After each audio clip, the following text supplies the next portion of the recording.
आप सभी को सादर प्रणाम।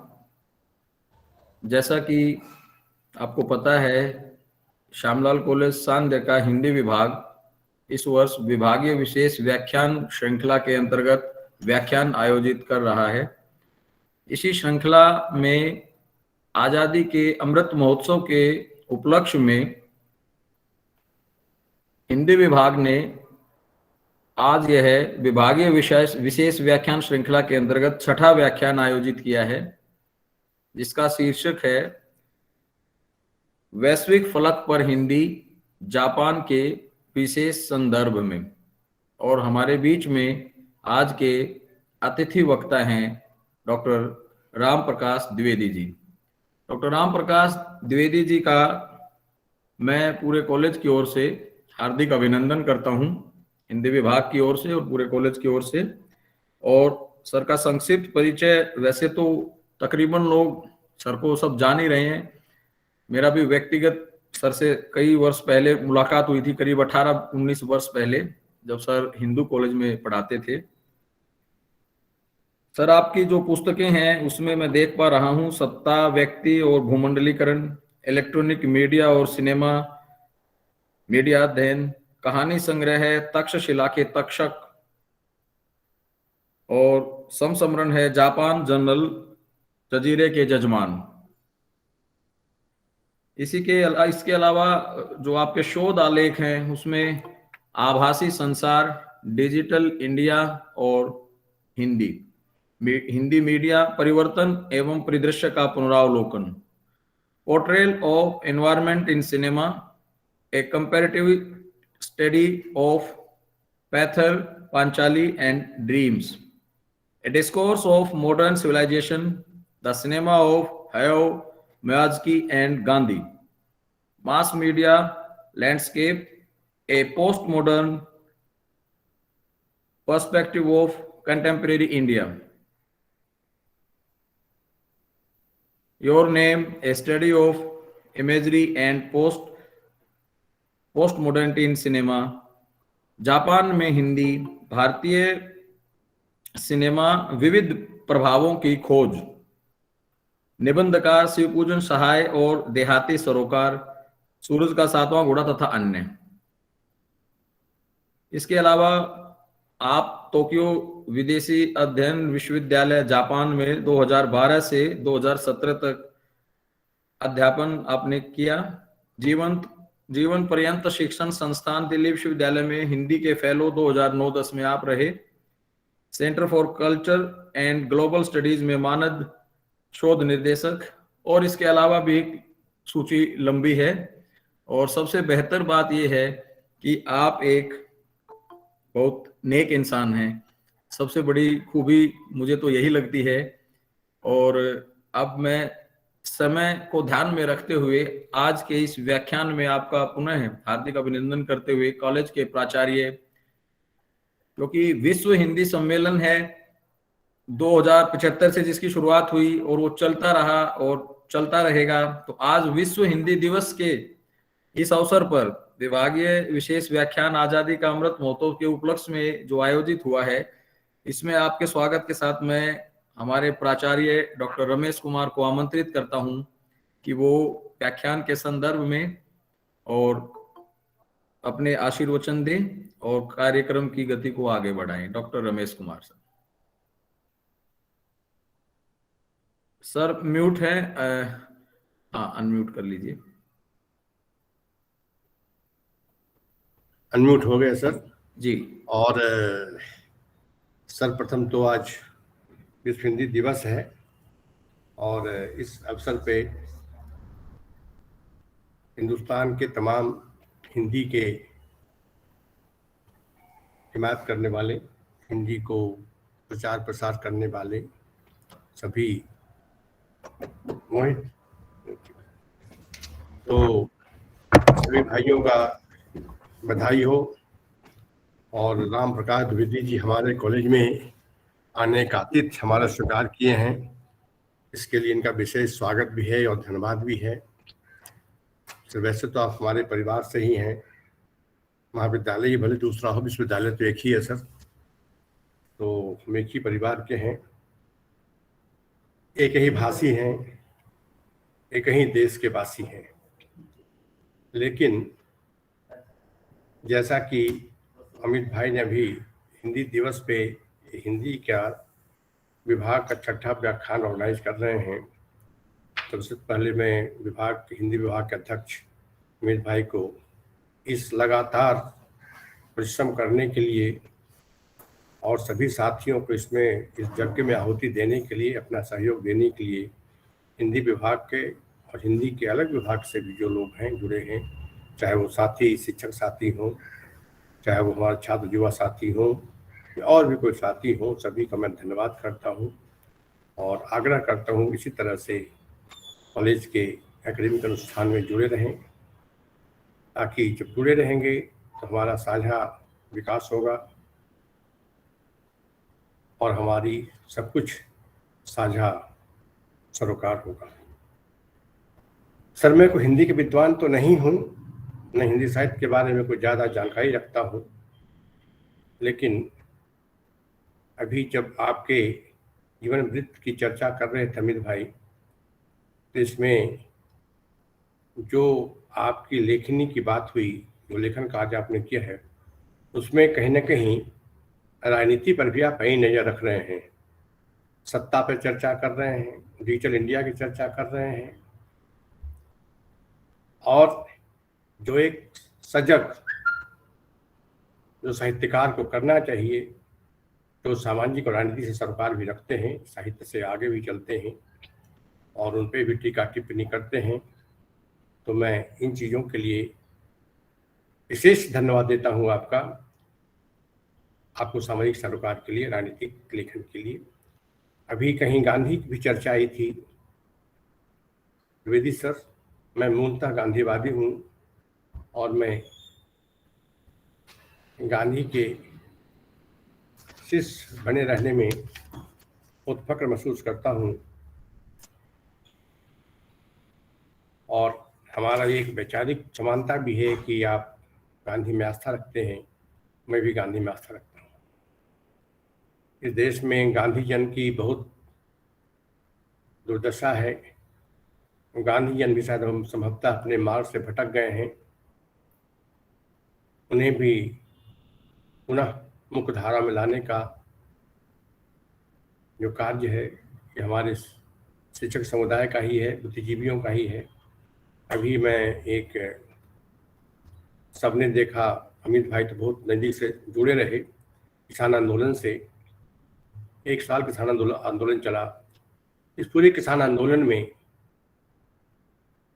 शायद ही कोई गांधीवादी सड़क पे आए। वो कहाँ गए? चंपारण के जो गांधी चंपारण गए, खेड़ा गए, बारदोली गए, आखिर उनके शिष्य उस देश में कई गांधी प्रतिष्ठान चला रहे हैं, गांधी के नाम पर कई इतने ग्रांट ले रहे हैं और देसी भाषा में वो तो ढकार रहे हैं। कहाँ है वो गांधी जन? अभी देश में दंगे हो रहे हैं, दलितों पे अत्याचार हो रहे हैं, महिलाओं के साथ बलात्कार हो रहे हैं। कहाँ हैं गांधी जन? जरा इन प्रश्नों पर भी आप जैसे प्रखर और सजग साहित्यकार को जगाने की जरूरत है, उन पे भी थोड़ा सा प्रयास किया जाए, ये मेरा आग्रह है। और जहाँ तक हिंदी की बात है सर, हिंदी अपने ही देश में दूसरे दर्जे की भाषा हो गई है। सौतेली बहन की तरह, सौतेली माँ की तरह ट्रीट होता है।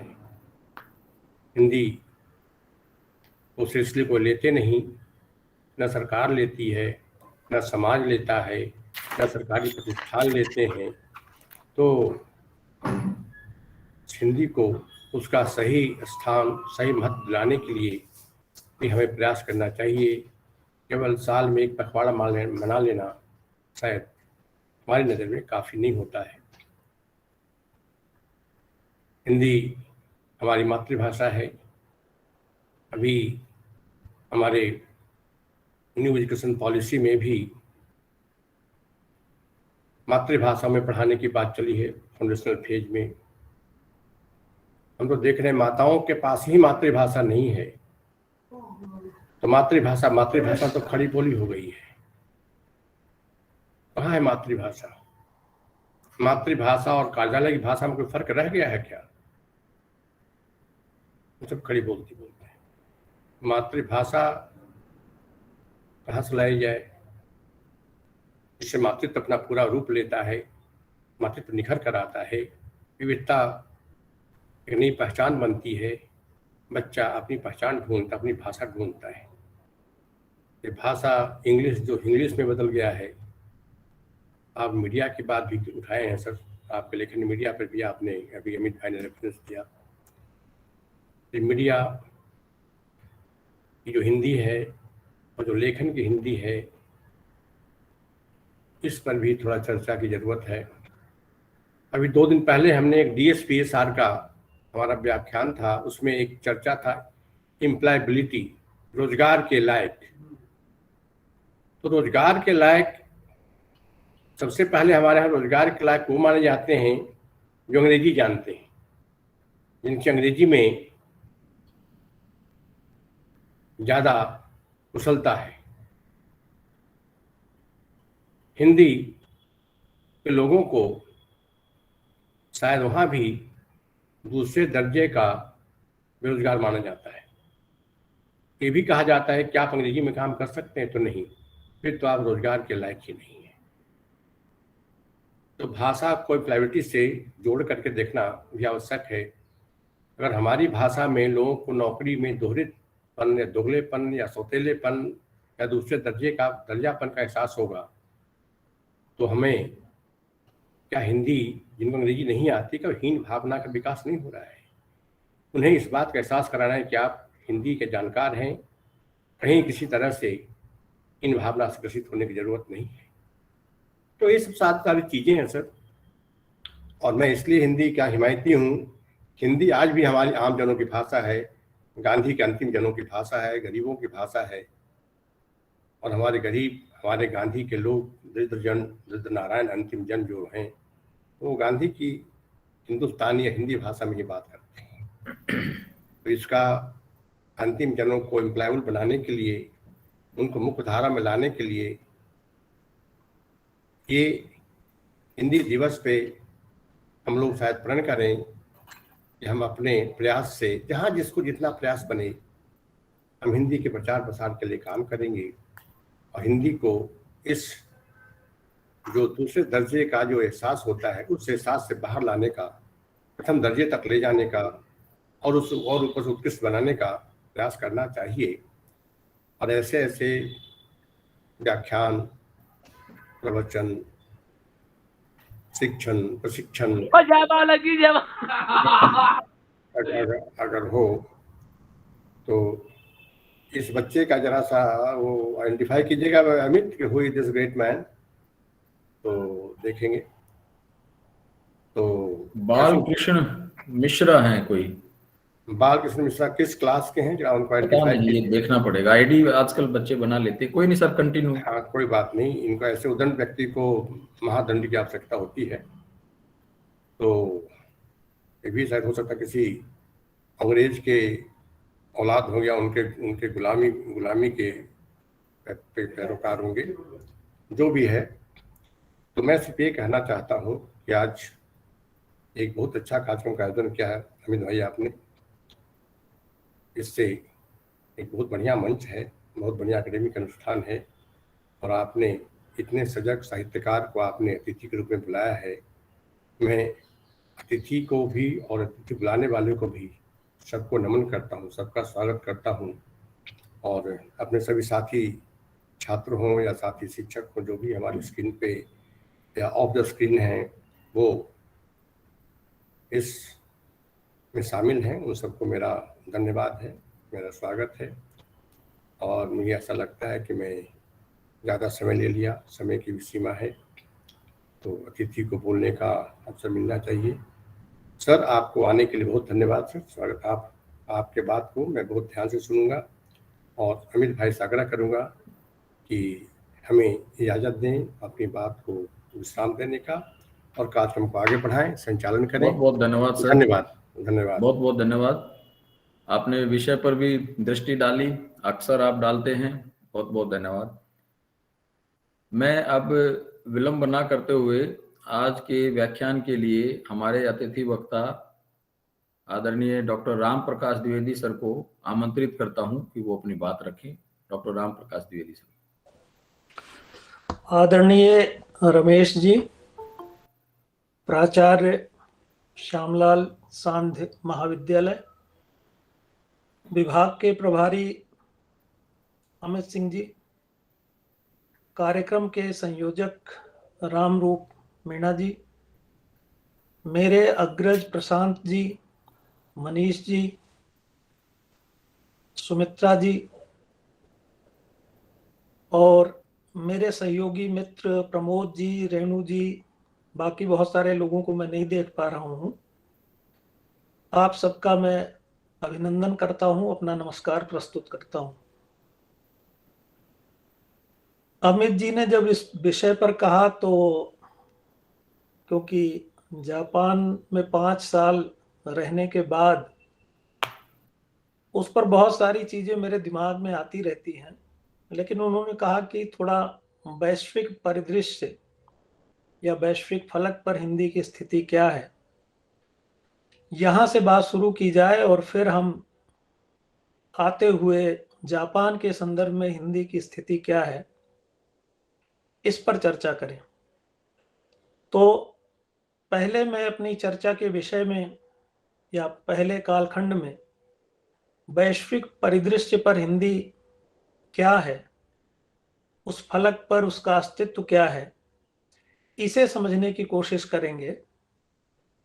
भाषा और समाज और उसकी अंतर्राष्ट्रीयता और उसकी अंतर सांस्कृतिक संचारात्मकता पर भी मैं थोड़ी टिप्पणी करना चाहता हूं और इसके बाद फिर जापान के संदर्भ में हिंदी की स्थिति क्या है या उस देश के लोग हिंदी को किस तरह से समझने की कोशिश करते हैं और किस नजरिए से, किस दृष्टिकोण से भारत और उसकी हिंदी को समझने का प्रयास करते हैं, थोड़ी चर्चा इस पर भी करूंगा।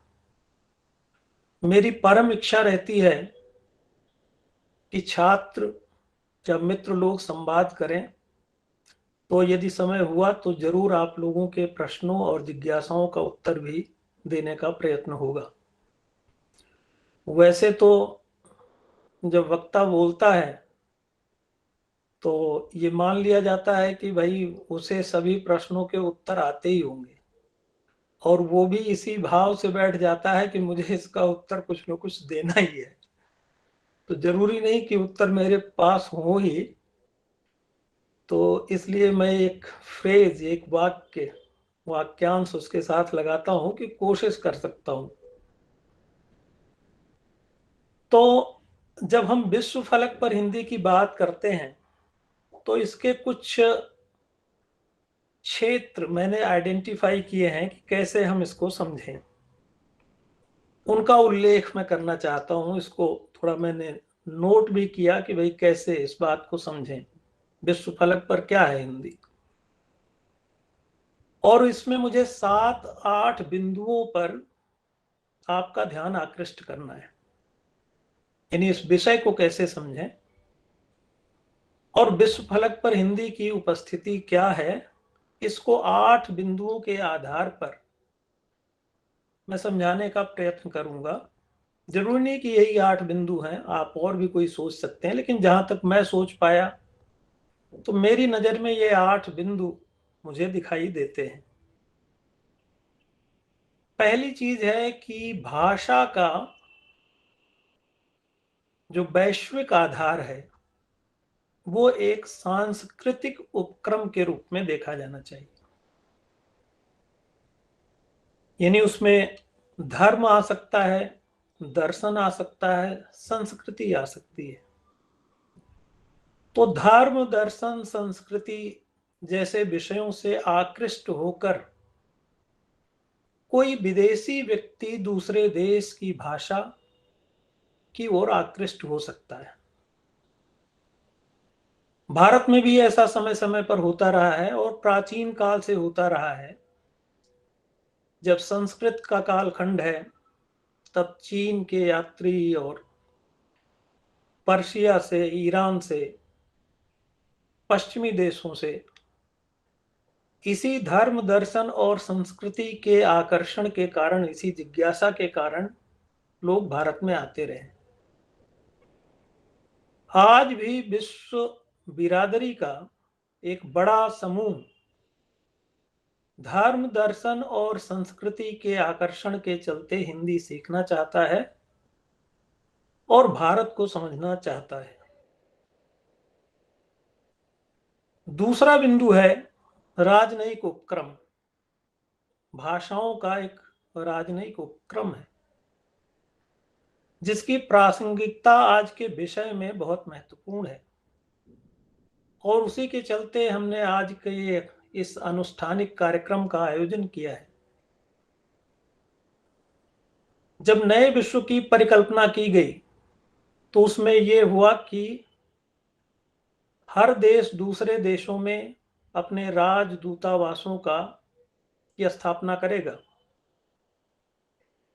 और ये दूतावास एक दूसरे देशों के बारे में सकारात्मक संबंधों का निर्माण करेंगे, उसकी संस्कृति की, उसकी जीवन शैली, उसके राजनयिक कार्यकलाप, इनके बीच एक अंतर संबंध जोड़ने के लिए राजदूतावासों की स्थापना हुई।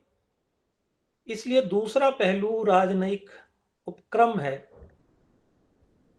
और 2006 में जब डॉक्टर मनमोहन सिंह भारत के पूर्व प्रधानमंत्री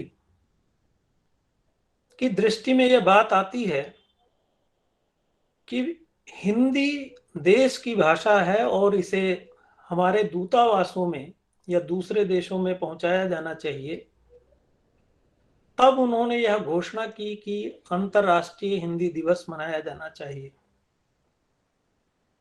इसलिए हमें इस समय डॉक्टर मनमोहन सिंह के उस दूरदृष्टि, उस सुचिंतित विचार का भी की स्मृति होनी चाहिए। और आज के दिन दुनिया के विभिन्न दूतावासों में हिंदी के प्रचार प्रसार, उसकी लोकप्रियता को लेकर आयोजन किए जाते हैं। ये दूरदर्शिता डॉक्टर मनमोहन सिंह जी की थी। इसलिए अगर हम कहें कि विश्व हिंदी दिवस 2006 से इसका शुभारंभ हुआ, जो अब निरंतर मनाया जाता है। तीसरे उपक्रम के तौर पर मैं राजनीतिक प्रयासों को समझने की कोशिश करता हूं। राजनीतिक उपक्रम है किसी भी देश के राजनेता, सरकारें दूसरे देश में अपनी भाषा के प्रचार प्रसार के उद्यम किया करती हैं, और वो जरूरी नहीं कि दूतावासों के माध्यम से वो करें, दूसरे तमाम तरह के आयोजन किए जाते हैं। जैसे जब 2006 में विश्व हिंदी दिवस की परिकल्पना की जा रही थी, तो हुआ कि किस दिन को विश्व हिंदी दिवस के रूप में मनाया जाए। तो उस समय विचारकों के दिमाग में ये आया, और एक अच्छा सुझाव था राजनेताओं के दिमाग में, कि 10 जनवरी 1975 को श्रीमती इंदिरा गांधी ने नागपुर में प्रथम विश्व हिंदी सम्मेलन का आयोजन करवाया था। और उसका भी बड़ा कारण था। हम सब लोग जानते हैं, जो भारतीय इतिहास को पढ़ते हैं, कि हमारे प्रांतों का विभाजन भाषा के आधार पर हुआ है, या उसमें भाषाई अस्मिता की एक केंद्रीय भूमिका रही है। और जब हिंदी को राष्ट्रभाषा बनाने की बात आई, तब एक बड़ा संकट खड़ा हुआ कि इसका विरोध बंगाल और तमिलनाडु जैसे क्षेत्रों में बड़ी तीव्रता से किया गया। वे डरते थे कि संभवतः वर्चस्व, हिंदी का वर्चस्व बनेगा, और इसके चलते हमारी भाषाएं जो हैं वो कहीं दोयम दर्जे की भाषाएं ना बन जाए। हो सकता है कि उनकी चिंताएं इस तरह से वाजिब भी हों। तो अंतरराष्ट्रीय सम्मेलनों या विश्व हिंदी सम्मेलनों के द्वारा राजनीतिक उपक्रम किए जाते रहे हैं। अभी तक 11 विश्व हिंदी सम्मेलन हुए हैं। भारत में कुछ वर्ष पहले भोपाल में हुआ था और इसके बाद आखिरी जो विश्व हिंदी सम्मेलन है मॉरिशस में हुआ।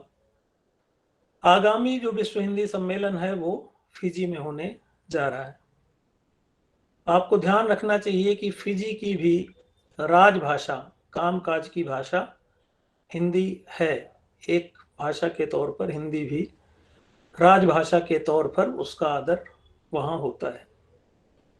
तो राजनीतिक उपक्रम होते हैं। जब देश का कोई नेता बाहर विदेश में जाता है और अपनी भाषा में बात करता है, या विश्व मंच पर संयुक्त राष्ट्र संघ में प्रधानमंत्री, पूर्व प्रधानमंत्री स्वर्गीय अटल बिहारी वाजपेयी जी ने हिंदी में भाषण दिया, तो पूरे विश्व को एक संदेश गया कि भारत की एक अपनी भाषा है और लोगों की जिज्ञासा उसमें के भीतर बढ़ती है। तो हमारे बोलने से, राजनेताओं के बोलने से, उनके आयोजनों से भाषा की अस्मिता और उसकी श्रीवृद्धि होती है। तो इसे मैं एक राजनीतिक उपक्रम के रूप में देखने की कोशिश करता हूं। इसी तरह से भारत का सांस्कृतिक संबद्ध परिषद जो ITO के पास है और विदेश मंत्रालय के अधीन वो कार्यरत है, पूरी दुनिया में लगभग 27 पीठों की, हिंदी पीठों की उन्होंने स्थापना की। वहां भारत के विद्वान जाते हैं, हिंदी भाषा के साथ साथ भारत विद्या या इंडोलॉजी जिसे कहा जाता है उसके बारे में चर्चा करते हैं। छात्रों को, विद्वानों को, वहां के नागरिकों को उसके बारे में बताते हैं। तो यह पूरी तरह से विदेश मंत्रालय का एक उपक्रम है, राजनीतिक सरकारी उपक्रम है, जिसके माध्यम से वो निरंतर कार्यरत रहते हैं और भाषा के प्रचार प्रसार का कार्य करते हैं। तो विश्व फलक पर हिंदी को देखने का एक नजरिया राजनीतिक उपक्रमों के तौर पर भी देखा जाना चाहिए। अब एक उपक्रम है आर्थिक। दुनिया के देशों में व्यापार हो रहा है और आज हम सब जानते हैं कि हम एक आर्थिक जीवन जीते हैं। आर्थिक परिस्थितियों से घिरा हुआ हमारा समाज है। हमारे राष्ट्रों की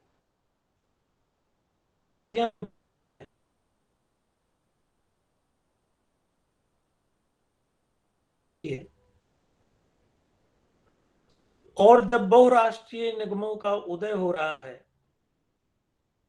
तो ऐसे में अर्थ और व्यावसायिक उपक्रम भाषा के संदर्भ में भी बहुत महत्वपूर्ण हो जाते हैं।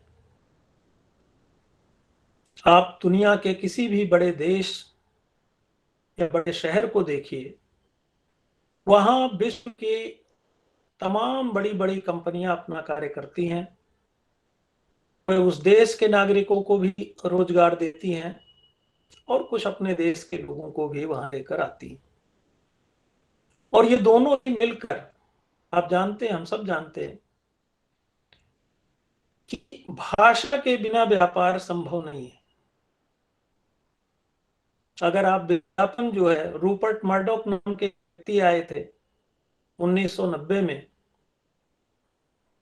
उन्होंने सोचा कि भारत को अंग्रेजी सिखा देंगे, इसलिए वो टीवी सीरियल अंग्रेजी में दिखाने लगे और कोई नहीं देखता था।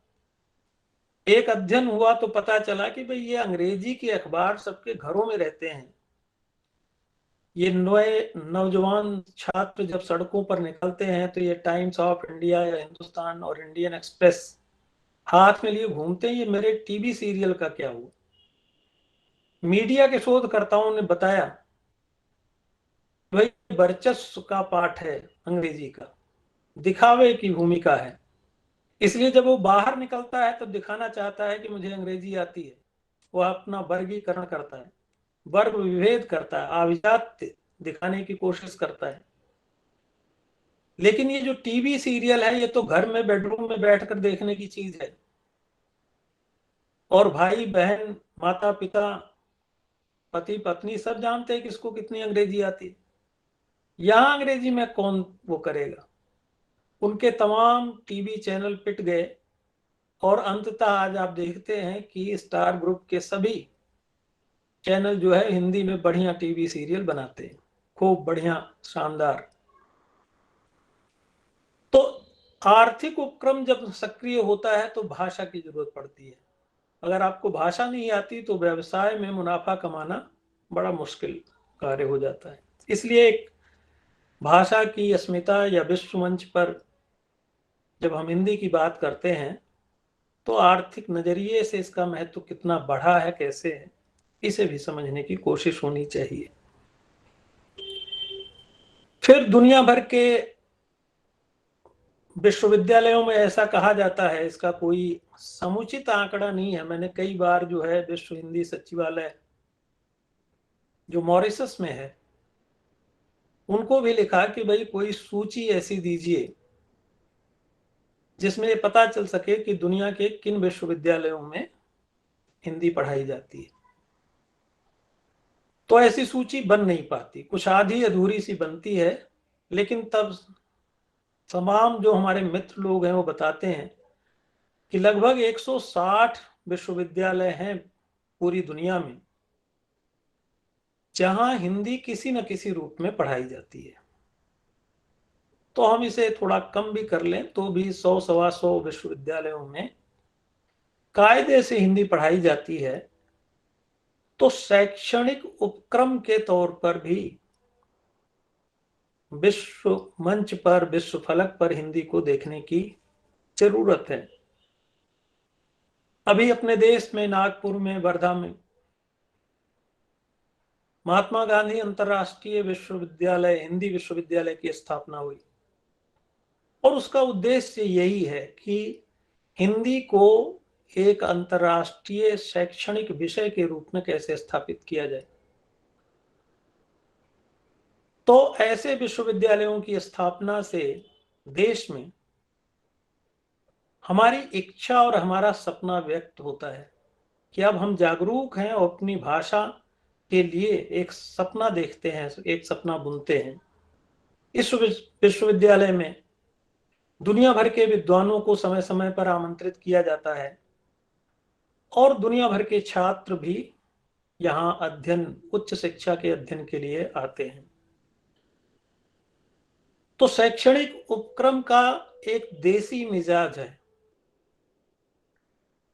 इसी में केंद्रीय हिंदी संस्थान जो आगरा है उसमें लगभग 60-70 छात्र पूरी दुनिया से पढ़ने आते हैं और इन सब का खर्च जो है वो भारत सरकार का विदेश मंत्रालय देता है।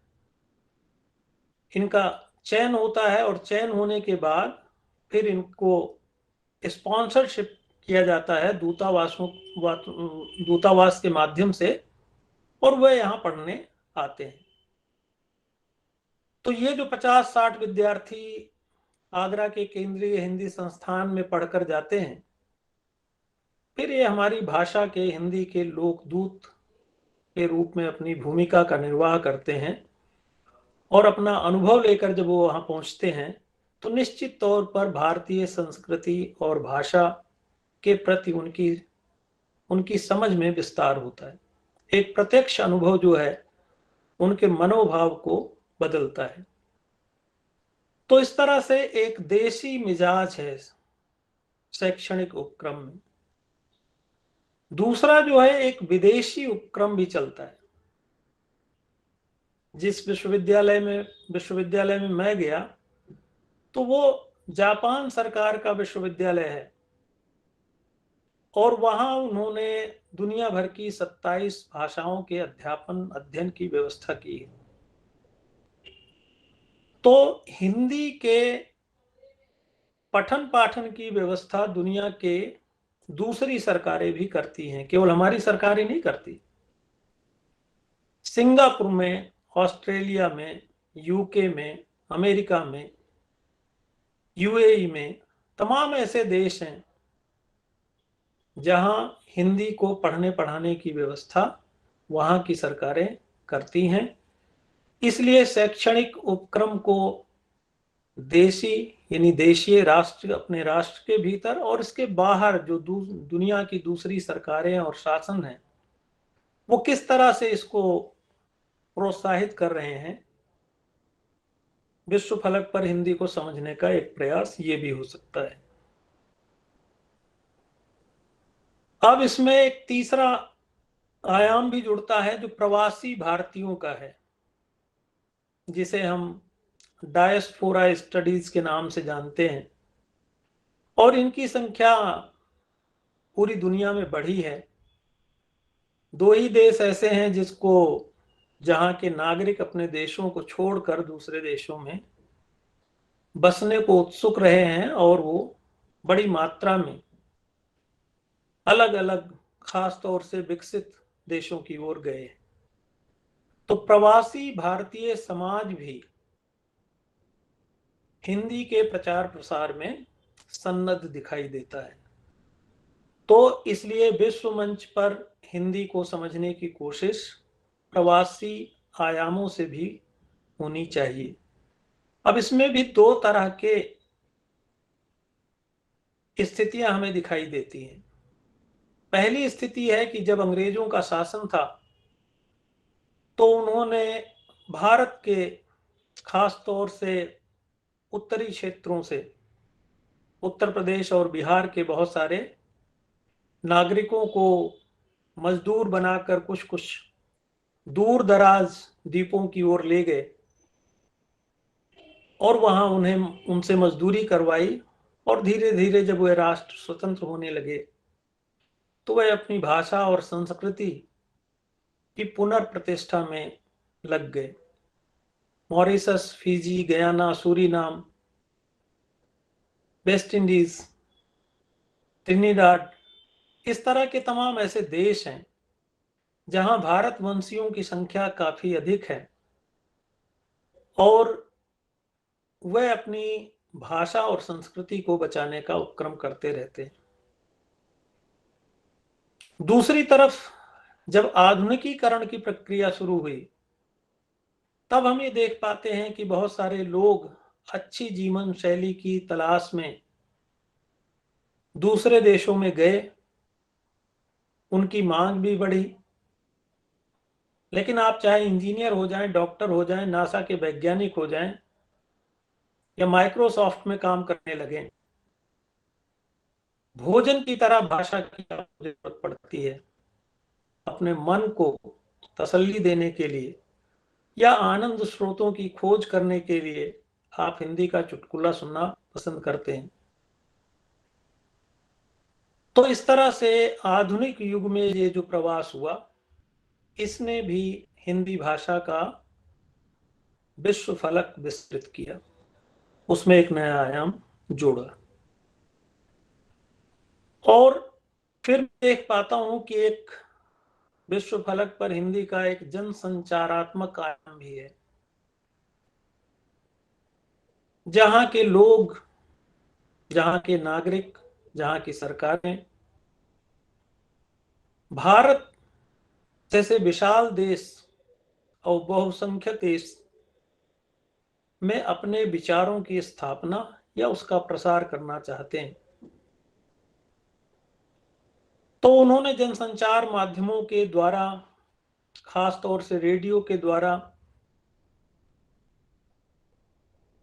और हिंदी भाषा के माध्यम से यहाँ के लोगों तक पहुंचने और अपने विचारों को पहुंचाने का उपक्रम किया है। तो हम देखते हैं जर्मनी का जो डॉयचे वेले है, वॉइस ऑफ अमेरिका है, बीबीसी बहुत प्रसिद्ध रेडियो केंद्र माना जाता है। रेडियो चाइना है, NHK है। इस तरह से तमाम जो 20-25 वर्षों से निरंतर हिंदी के भीतर अपना प्रसारण कर रहे हैं। और कई बार तो हमें ये लगता ही था कि भारत का आदमी जो है अपने आकाशवाणी केंद्र के बजाय BBC पर प्रसारित समाचार को अधिक प्रामाणिक मानता था। तो इस तरह से जब आप देखते हैं कि एक विदेशी चैनल, विदेशी रेडियो स्टेशन भारत के भीतर अपनी जगह बनाने में कामयाब होता है। जापान का भी एक ऐसा प्रसारण है, रेडियो प्रसारण, जिसे NHK कहा जाता है। वह भी हिंदी में प्रतिदिन समाचारों को प्रसारित करते हैं और उसके साथ साथ कुछ परिचर्चाएं भी आयोजित करते हैं। अब इसमें एक नया आयाम जुड़ा है जो हिंदी के सरकारी, राजनयिक, इन सब प्रतिष्ठानों पर भारी पड़ रहा है, और वो है हमारा सिनेमा, खास तौर से बॉलीवुड का सिनेमा। तो वो सिनेमा दुनिया के दूसरे देशों में जा रहा है, उसके सब टाइटल्स या उपशीर्षक जो है उस देश की भाषाओं में रूपांतरित होते हैं, लेकिन उसके साथ साथ वो कुछ ना कुछ उसके प्रति आकर्षित होते हैं और भाषा को समझ, उसके शब्दों को समझने की कोशिश करते हैं।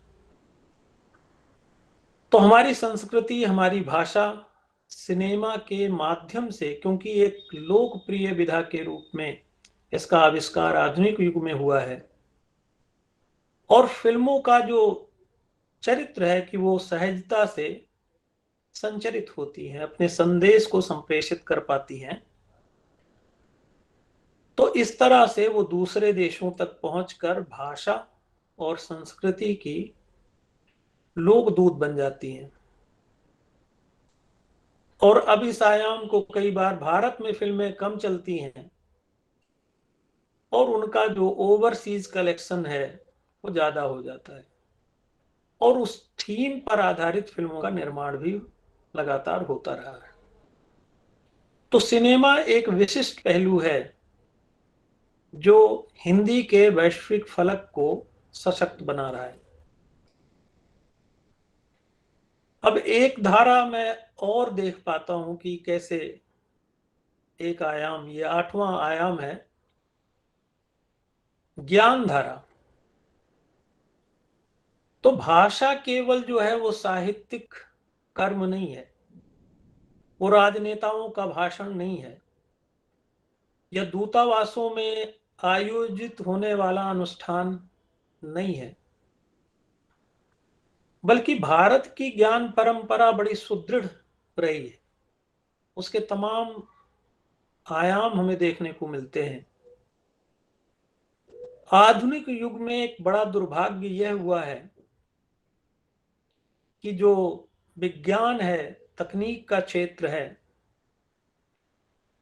इन क्षेत्रों में हिंदी भाषा में लिखने वाले या मौलिक लेखन करने वाले लोगों की संख्या बहुत कम है, या उनकी कोई प्रसिद्धि नहीं है।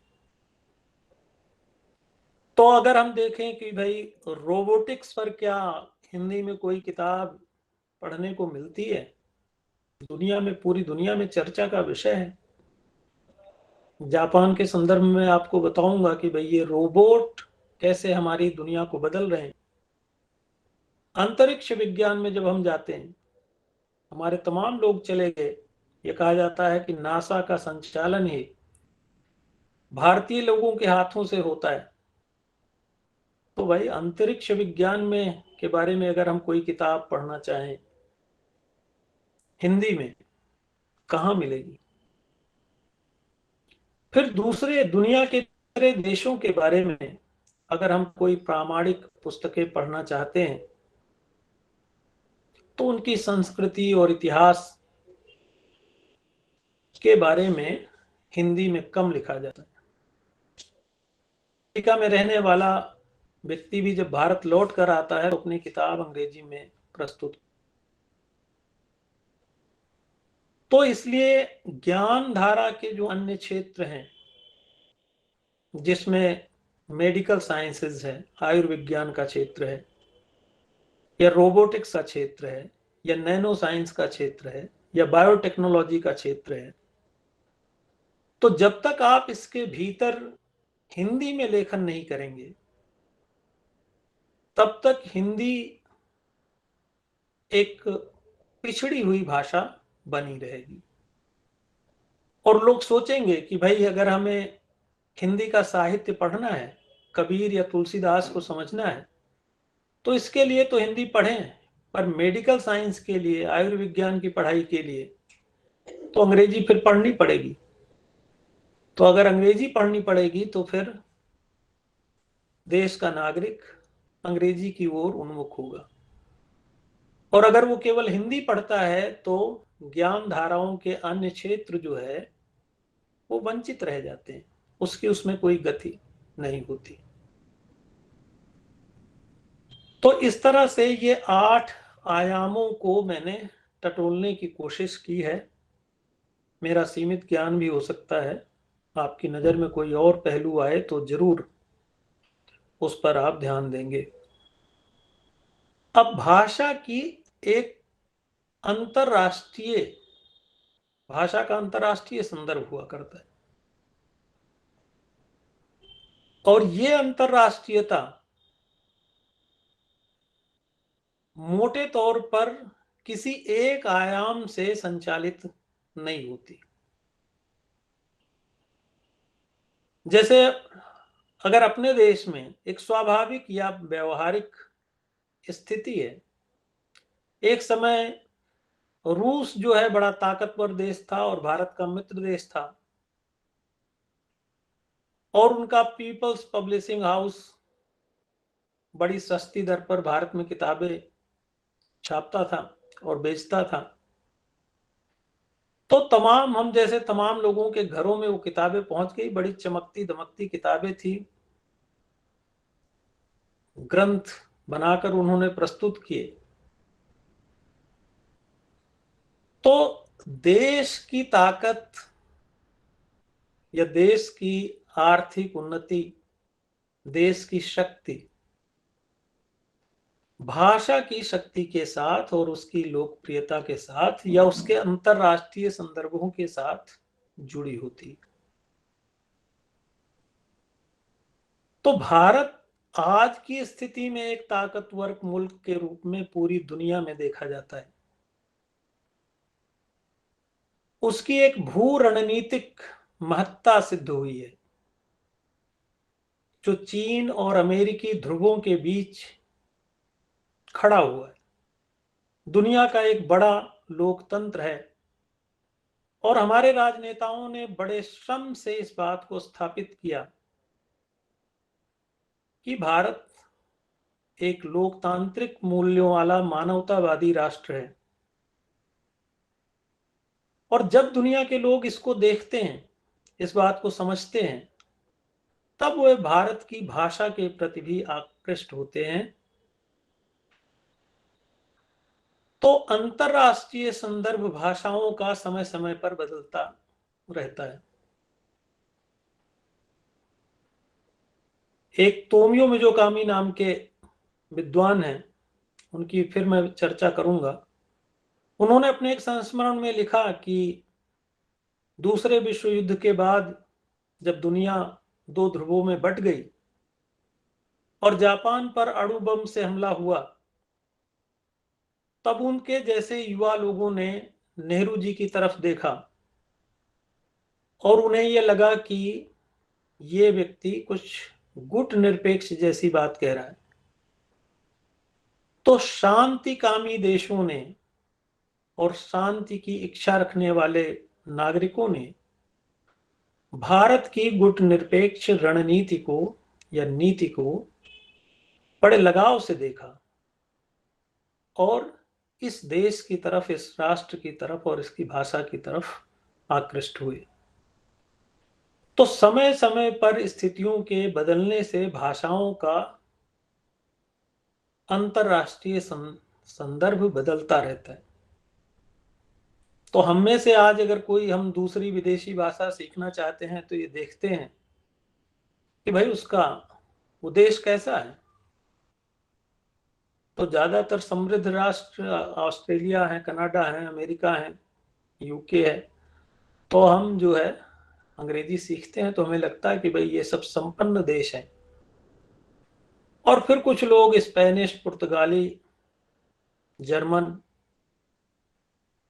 अब कुछ कुछ लोग चीनी भाषा को भी सीखने लगे हैं, क्योंकि चीन एक ताकतवर राष्ट्र के रूप में उभर रहा है।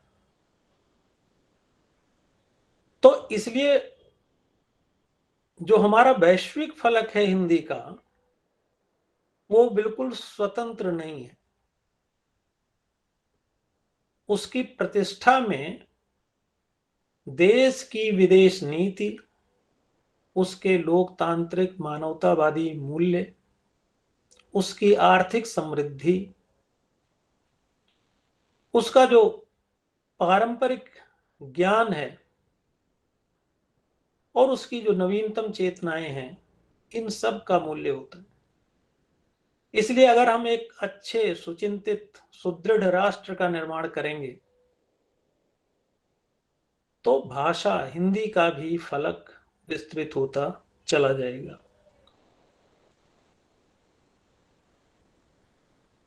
अब भाषा की एक पार्श्व भूमि है, यानी वो हमें सीधे तौर पर दिखाई देती है।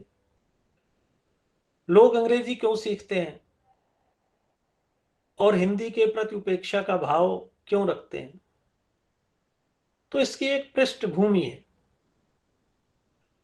और यह पृष्ठभूमि अगर हम देखें तो यह कई कई कारणों से प्रभावित होती रहती है, संचालित होती रहती है। अब हिंदी की पृष्ठभूमि अगर देखें तो दूसरी दुनिया के दूसरे देशों के नागरिकों को यह लगता है कि भारत में आने पर हमारा काम अंग्रेजी से चल जाएगा, हिंदी सीखने की जरूरत नहीं है। तो इस स्थिति में हिंदी सीखने की उतनी जिज्ञासा, उतना मनोवेग उनके मनों में नहीं होता। लेकिन यदि हम कहें कि भारत में आकर कुछ भी करने के लिए हिंदी सीखना जरूरी है और केवल अंग्रेजी से काम नहीं चलेगा, तब लोग अनिवार्यता हिंदी के प्रति आकृष्ट होंगे। उसे सीखने के लिए कई बार बाध्यता भी हमारे फलक को बड़ा करती है। अगर हम बाध्य कर दिए जाएं कि नहीं, यहां काम करना है। एक जापानी मित्र थे हमारे, वो उत्तर प्रदेश के नोएडा में, उनको कंपनी ने कहा कि काम करने जाइए। मायावती जी उस समय मुख्यमंत्री हुआ करती थी, तो उनके भाषणों को लेकर वो बड़े परेशान रहते थे, और वो कभी कभी इसकी चर्चा करते हैं कि भाई वो कैसे समझे उनकी इस बात को, वो तो ऐसा कह रही, वैसा कह रही।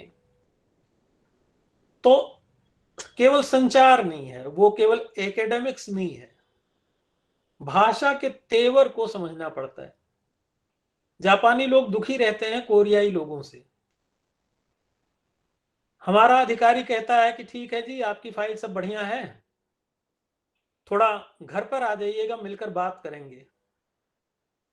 कोरियाई समझ जाता है घर पर क्या बात होगी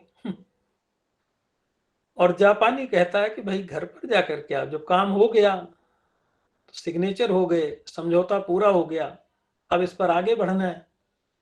और वो घर पर नहीं जाता है या उसको अवॉइड करता है। बाद में लगता है कि जी समझौता वगैरह सब हो गया, लेकिन अभी इस पर तो ये रोक है और वो रोक है, और फिर उसका काम नहीं होता। अब भाषा की ये पार्श्व भूमि है जिसमें आप संकेतों को समझना पड़ता है कि भाई इस देश में काम, यह देश भावुक देश है। मैं हमेशा कहता हूं कि जब व्यवस्थाएं काम नहीं करती तो मनुष्य मनुष्य के काम आता है। तो हमारे यहाँ व्यवस्था नहीं है, आप हॉस्पिटल में फोन करते रहिए, एम्बुलेंस नहीं आएगी। लेकिन आपका जानकार व्यक्ति होगा तो वो तुरंत उसको सुनिश्चित करता है। तो जापान एक ऐसा सशक्त व्यवस्थावादी देश है जहां एक एक इंच का हिसाब रखा जाता है, और वो इस आत्मीयता के प्रसंगों को नहीं समझता। जो तय हो गया, कागज पर जो लिख गया, तो वो लिखा हुआ है और उसका पालन, उसका अनुपालन जरूरी होता है। इसलिए कई जापानी कंपनियां अपना व्यवसाय करने में असहजता महसूस करती हैं। तो एक परती संचार नहीं है, अर्थ की एक संरचना नहीं है। भाषा की अपनी पार्श्वभूमियां हुआ करती हैं जिन्हें हमें समझना पड़ता है। अब भाषा की एक अंतर सांस्कृतिक संचारात्मकता होती है। जरूरी नहीं कि जिस तरह के अनुभव और भावबोध के भीतर हम अपना क्रियाकलाप यहां संचालित करते हैं, या जिस तरह की समाज दृष्टि और सामाजिक संरचनाओं के भीतर जीवित रहते हैं, उसी तरह से दूसरे देश के नागरिक और समाज हों। जापान की आबादी 12 करोड़ की है, उत्तर प्रदेश की आधी, और ज्यादातर लोग जो है व्यावसायिक या प्रोफेशनल जीवन शैली में विश्वास करते हैं। कई बार तुलसीदास की रचना पढ़ाते हुए मैं ज्यादा भावुक हो जाता था, तो हमारा विद्यार्थी तो यहाँ जो है क्लास छोड़कर नहीं जाता, लेकिन वहाँ के ज्यादातर विद्यार्थी काम करने जाते हैं, पार्ट टाइम जॉब करने जाते हैं। तो जैसे ही 1 मिनट फालतू होगा वो अपना बैग उठाएगा और चल देगा। अब इसके चलते क्या होता है, ये अंतर सांस्कृतिक संचार क्या है? बहुत सारी चीजें, बहुत सारी जीवन दृष्टियां, मूल्य, सामाजिक ताना बाना और सांस्कृतिक नजरिए दूसरी भाषा में समझा पाना जो है बड़ा मुश्किल कार्य होता है, वो उन तक संप्रेषित नहीं हो पाते। तो भाषा का एक स्थानीय संदर्भ है। जब हम इसे देखते हैं तो एक बार मैं थोड़ा ज्यादा साहस किया और मैंने कहा कि रानी पद्मावती की कहानी, पद्मावत पढ़ाकर देखता हूं जायसी की रचना। तो जायसी की रचना जब पढ़ा रहा था तो तरह तरह की उसमें कहानियां आ रही थी। अब उनके समाज में प्रेम की ऐसी भाव दशा नहीं है, या प्रेम को जैसे हमारे बॉलीवुड फिल्मों में होता है अधिकांशता, कि माता पिता समाज परिवार सब लोग लगे हैं कि ये विवाह, प्रेम विवाह ही कैसे रुक जाए। और जापानी समाज अब विवाहों से परे जा चुका है, विवाह ही नहीं करना चाहते। हर वर्ष लगभग 3-4 लाख आबादी कम हो जाती।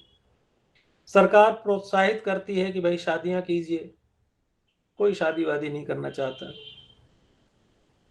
है। करने वाले करते भी हैं, लेकिन एक विमुखता सी दिखाई देती है। उसके लिए सरकारी प्रोत्साहन है कि आप शादी करेंगे तो हम बच्चों के लिए स्टाइपेंड देंगे, ये देंगे, वो देंगे, लेकिन लोग जो है उससे विमुख है। तो जब हम लैला मजनू या रानी पद्मावती की कहानियां उन्हें सुनाते हैं, वो कहते हैं कि भाई समाज नहीं चाहता था कि ये शादी करे। तो फिर वो कहते नहीं चाहता समाज तो दूसरे से शादी कर लें, किसी और से तो चाहता होगा। तो उनको लगता है कि भाई शादी कोई एक कॉन्ट्रैक्ट जैसी चीज है और इसमें क्या समस्या है, इसमें कोई समस्या नहीं। तो प्रेम की जो अंतर्वर्ती भावधारा हमारे हमारे समाज के भीतर है, हमारे सिनेमा में दिखाई देती है, हमारे ग्रंथों में दिखाई देती है, साहित्यिक कृतियों में और सृजनशीलता में दिखाई देती है, वह जापान के समाज में उसे उसी तरह से अनुभव नहीं किया जाता। तो एक चीज ये भी आती है कि किस तरह से हम वैश्विक फलक पर हिंदी की जो अंतर सांस्कृतिक संचारात्मकता है उसको कैसे आगे बढ़े। हमारा धर्म दर्शन समझ में आता है उन्हें, लेकिन ये समाज का ये पहलू उनकी समझ में नहीं आता। अब एक चीज है कि हमारे कई गुरुजन लोग जापान गए थे और दुनिया के कोने कोने में जाते रहे, अब भी जाते हैं, बहुत सारे मित्र हैं जाते हैं, वहां अध्यापन कर रहे हैं। तो मैं जब वहां अकेला रहता था और सोचता रहता था और अपने मोबाइल फोन से भारत की खबरें वगैरह देखता रहता था, तो मुझे लगता था कि भाई भारत की तमाम खबरें अब देखी जा सकती हैं इंटरनेट के माध्यम से, आभासी दुनिया के माध्यम से। लेकिन पहले का समय बड़ा कठिन था। एक किताब ढूंढने के लिए उनकी पुस्तकालय में अगर वो किताब नहीं है तो किताब आप नहीं देख सकते।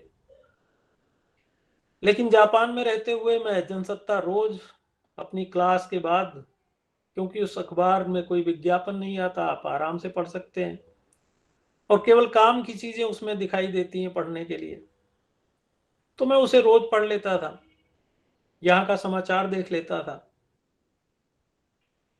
अब क्या है कि ज्ञान की धाराएं जो हैं ये बदलती चली गई है, पूरा विश्व खुलता हुआ नजर आ रहा है।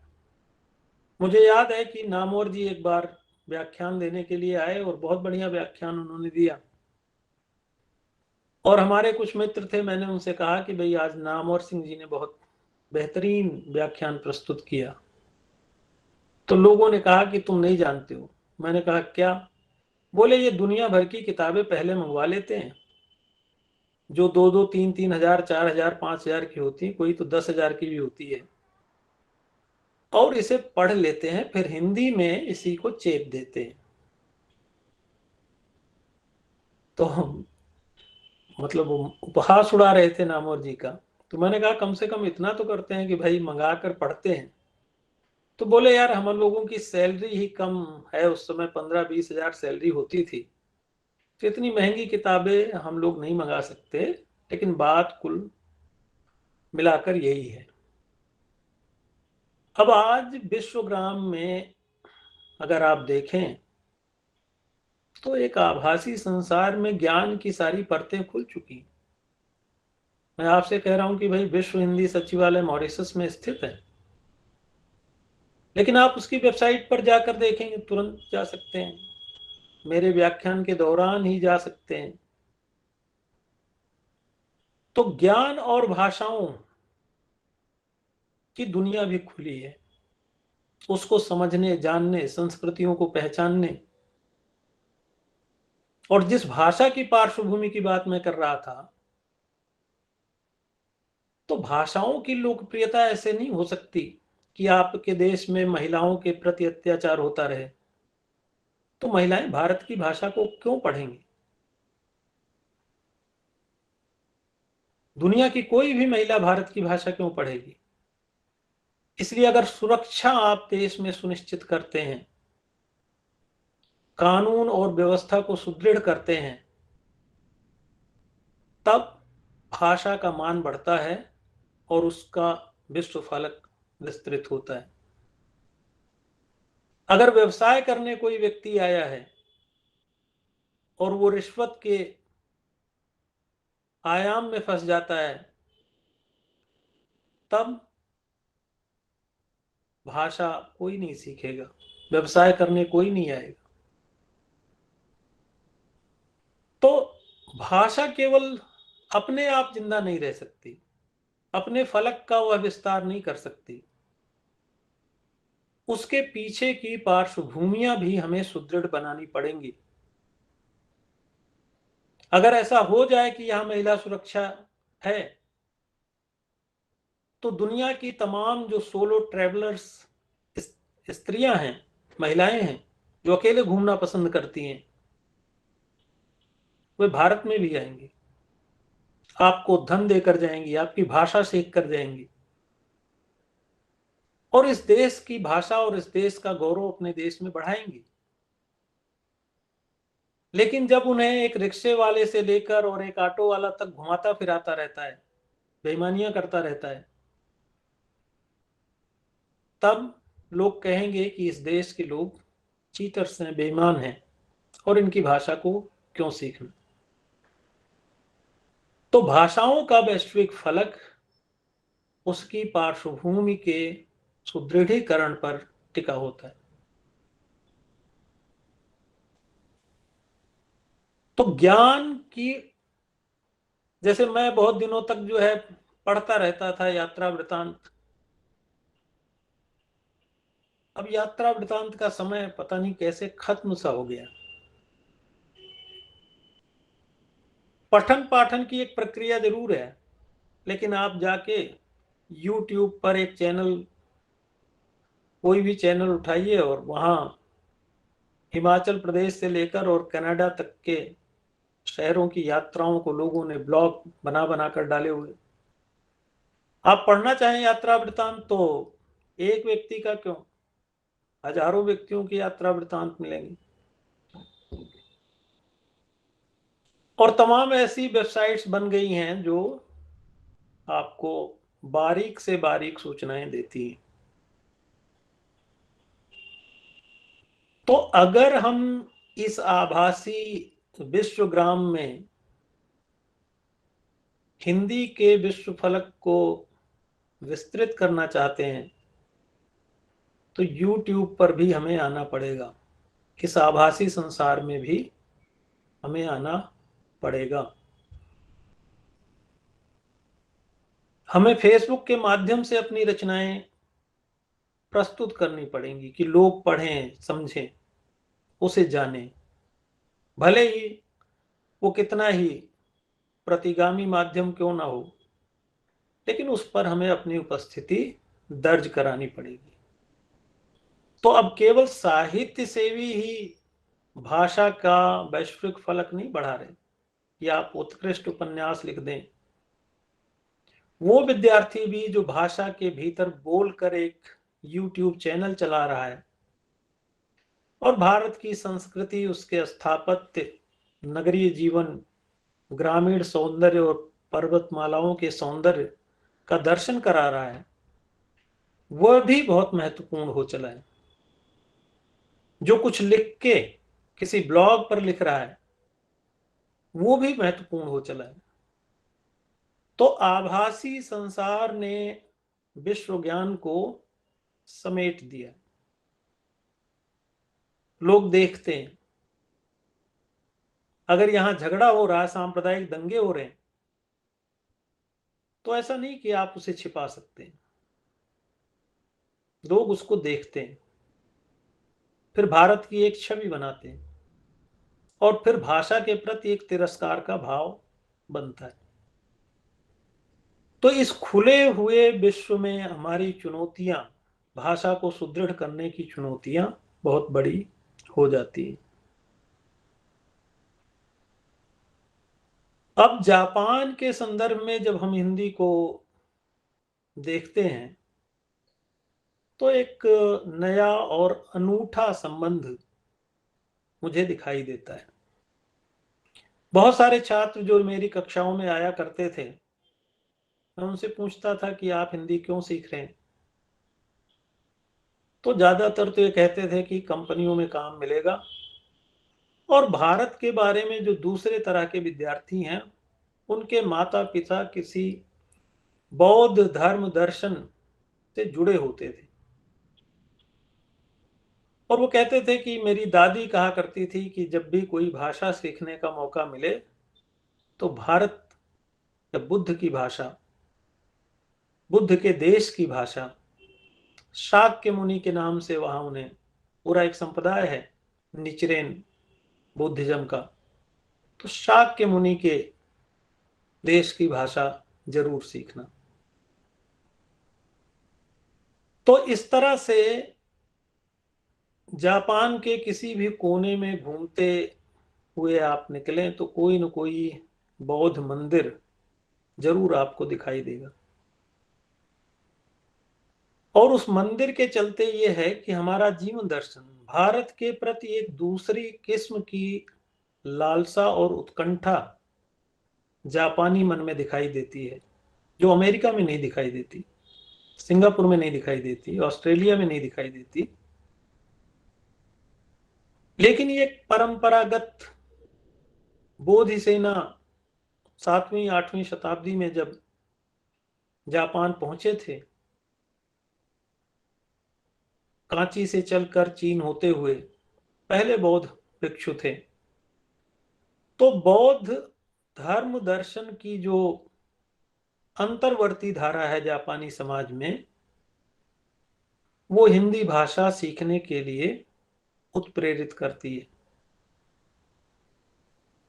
इसलिए जापान और हिंदी का रिश्ता, जापान में हिंदी के प्रति आदर, एक उनके इतिहास में एक बात आती है कि एक समय जापानी लोग जो है केवल 3 देशों, मतलब अपना देश तो जानते ही थे और जानते थे कि इस दुनिया में केवल 2 देश और हैं, चीन जो उनके काफी करीब था, और कहते थे भारत है जो बड़ा सुंदर देश है, जहां धर्म दर्शन की बड़ी प्राचीन संस्कृति है, सभ्यता के पुराने प्रतिमान वहां हैं। तो केवल 3 देश जानते थे। ऐसी स्थिति में हम अगर देखते हैं तो हिंदी का मान बहुत अधिक बढ़ता है। हम सब लोग जानते हैं कि नेताजी सुभाष चंद्र बोस वहां गए, रविन्द्रनाथ टैगोर वहां गए, एक रास बिहारी बोस थे, वो भी वहां गए। और जब दूसरे विश्व युद्ध के बाद अमेरिका के नेतृत्व में एक ज्यूरी का गठन किया गया जो युद्ध अपराधियों पर मुकदमा चला रहा था, तो उनकी ये साजिश थी अमेरिकी लोगों की कि ज्यादा से ज्यादा जापानी सैनिकों को फांसी दी जाए, क्योंकि भारत एक उभरता हुआ देश था और ब्रिटेन चाहता था कि भाई इसका भी एक विकसित, मतलब विकासशील देश का भी प्रतिनिधित्व हो। तो यहाँ के कलकत्ता के एक जज राधा विनोद पाल गए और वहां गए और उन्होंने बाकी सब अमेरिका के ज्यूरी, ऑस्ट्रेलिया के ज्यूरी और रूस, चीन, सब देशों के थे, उन्होंने सबसे असहमति व्यक्त की और यह था कि अगर सर्वसम्मत निर्णय नहीं होगा तो फांसी नहीं दी जा सकती। हजारों की संख्या में जापानी सैनिकों की जान उन्होंने बचाई। आज वहां एक मंदिर है जो शिंतो धर्म का मंदिर है, उसमें जो है राधा विनोद पाल की मूर्ति लगी है। वो उनका राष्ट्रीय स्मारक है, जैसे अपना इंडिया गेट है। तो भारत के प्रति संबंधों में जापान और भारत का संबंध बिल्कुल अनूठा है। वो कई तरह के एहसानों से एक दूसरे के प्रति भरे हुए, और इसलिए भारतीय या हिंदी भाषा सीखने सिखाने के प्रति उनका नजरिया दूसरा होता है। यह आधुनिक काल की घटना 1949 में राधा विनोद पाल के एक डाइसेंट से अनेक जापानी सैनिकों की जान बची, और इसका एहसान चुकाने के लिए उन्होंने अपने राष्ट्रीय श्राइन के भीतर उनका स्तंभ स्थापित किया। जब वहां के प्रधानमंत्री वहां नहीं जाता, अमेरिका, कोरिया, चीन अपनी आपत्तियां दर्ज कराते हैं कि वो आपकी क्रूरता का मंदिर है, आपने हमला किया दूसरे देशों पर और उसका स्मारक है। लेकिन इससे पहले के प्रधानमंत्री शिंजो आबे ने पहली बार हिम्मत दिखाई और उन्होंने कहा कि यह हमारा राष्ट्रीय स्मारक है और प्रधानमंत्री के तौर पर मैं वहां जाऊंगा।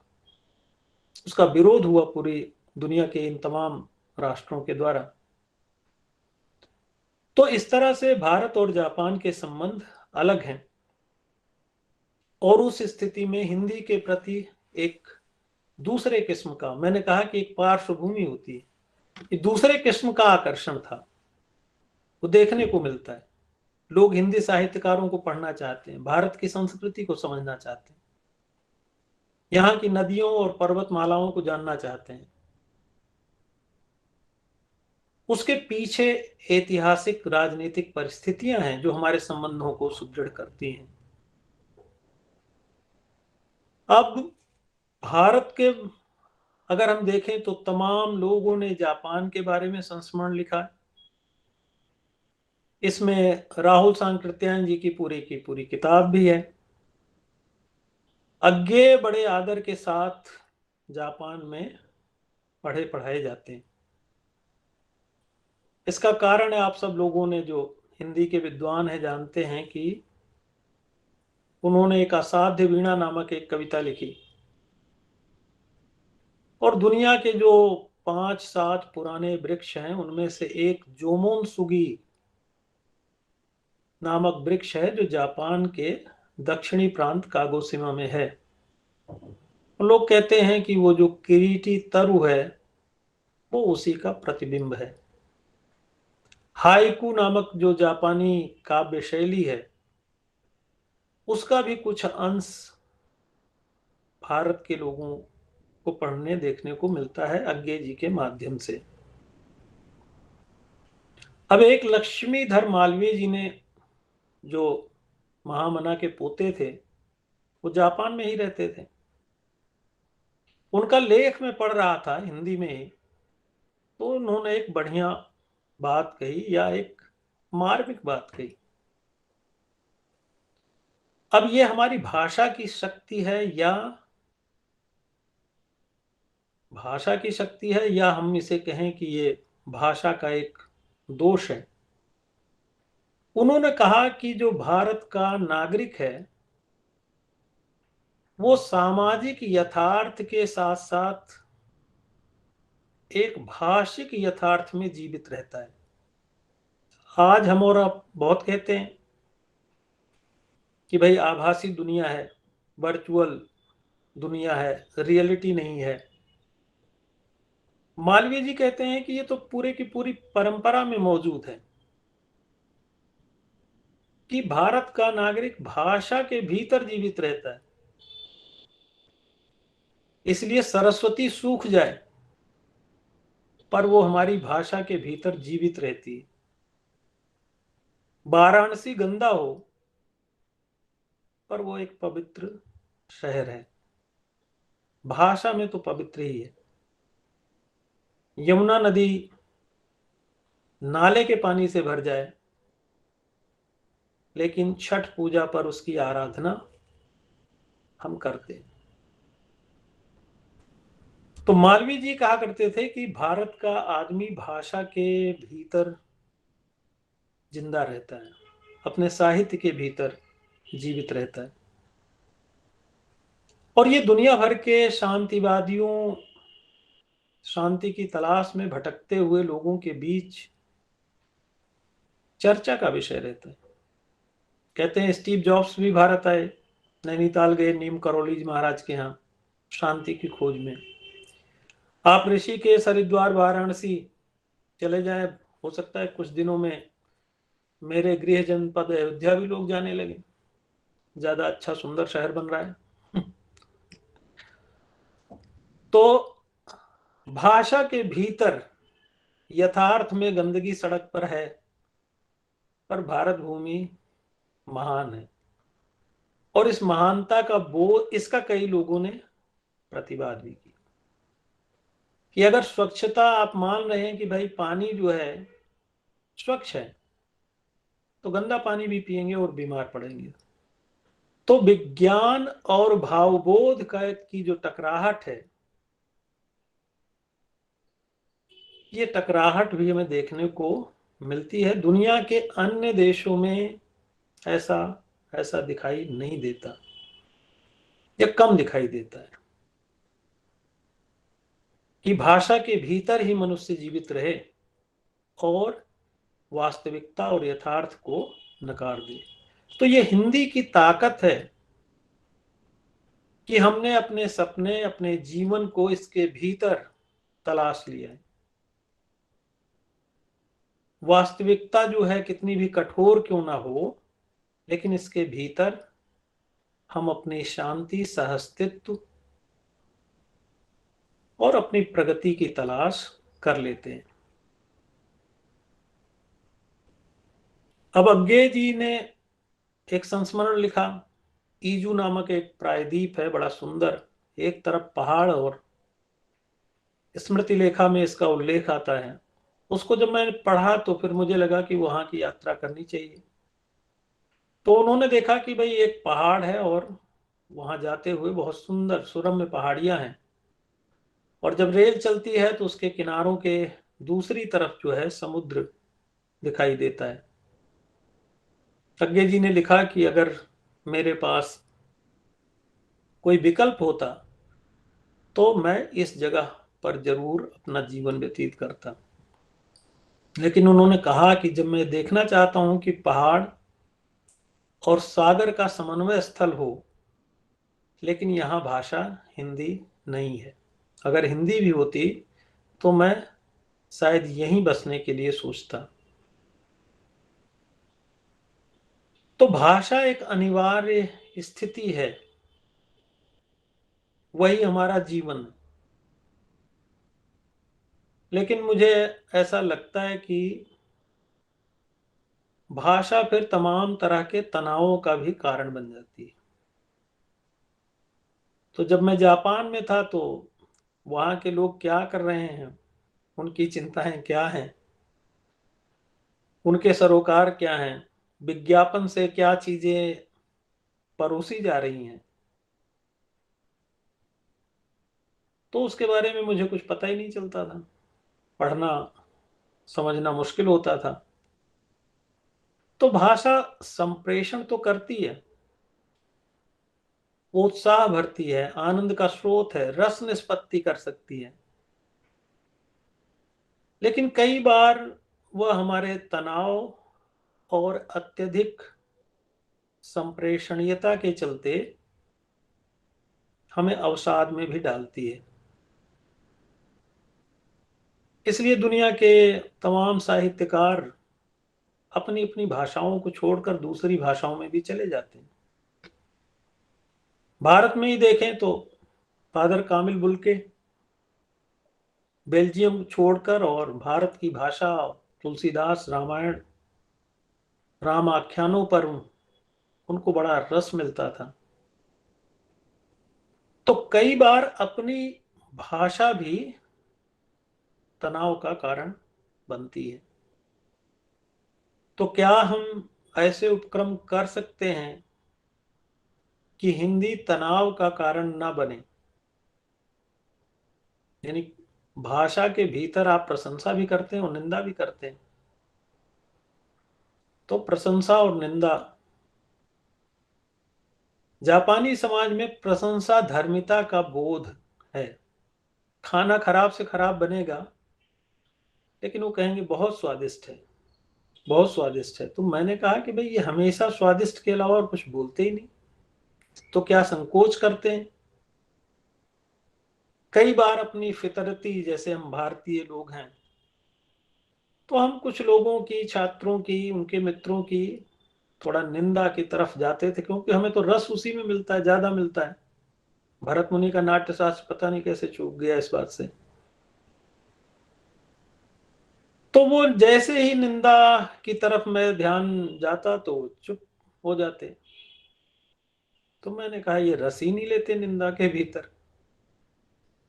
तो इस तरह से अगर क्या हम एक सकारात्मक विचारों को समाज में वो करें, और अपनी हिंदी का मूल्यांकन इस ढंग से हमें करना चाहिए कि ये भाषा नहीं है, इसके संप्रेषण में दूसरों के प्रति संबोधन में और सामाजिक रिश्तों के निर्वाह में किस तरह से हमें विनम्रता, विनयशीलता और सकारात्मकता को उपस्थित करना, इससे भी भाषा का वैश्विक फलक मजबूत होता है।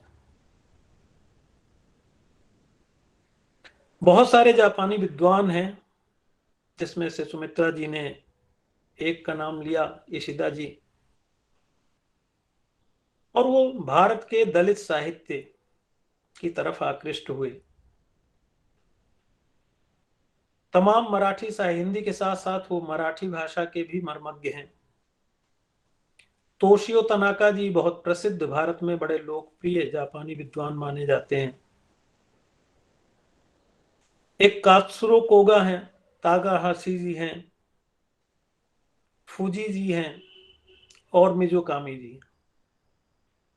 तो ये तमाम विद्वान, ऐसे 15-20 विद्वान हैं जो किसी हमसे और आपसे अधिक हिंदी साहित्य और उसकी गतिविधियों पर नजर रखते हैं।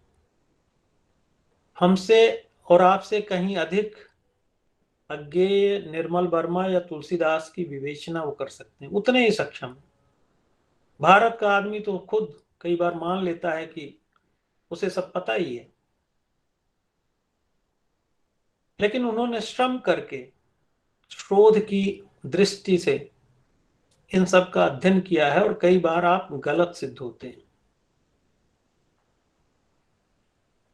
इसमें मिजोकामी जी को पद्मश्री का पुरस्कार भी भारत सरकार ने दिया है।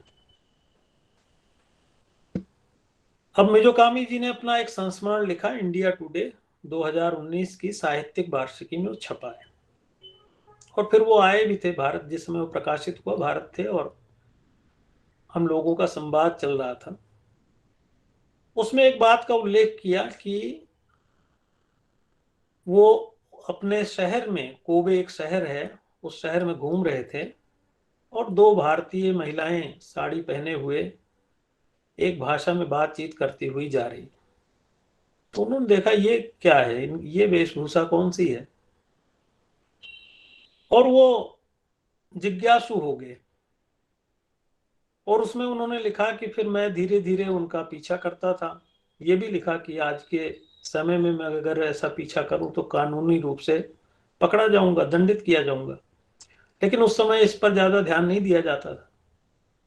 और फिर उनको ये पता लगा कि ये तो भारतीय महिलाएं हैं, भारत देश की महिलाएं हैं, और उन्होंने कहा कि फिर उस आकर्षण के चलते मैंने सोचा कि भारत की भाषा सीखूंगा। वो आए यहाँ हंसराज कॉलेज में पढ़े, हिंदी सीखी, कलकत्ता भी गए, वहां शांति निकेतन में रहकर उन्होंने बंगाली सीखी। तो ऐसे भी विद्वान हैं जो परिधान से लेकर पद्मश्री तक की यात्रा कर चुके।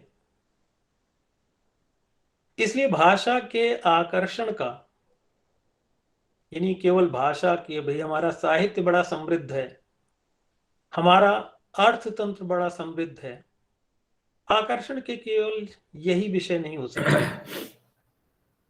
वह साड़ी से भी, यानी परिधान से भी पद्मश्री तक की यात्रा पिछला आ गया क्या? तो परिधान जो है वो भी आकर्षण का या भाषा के फलक को बड़ा कर सकता है।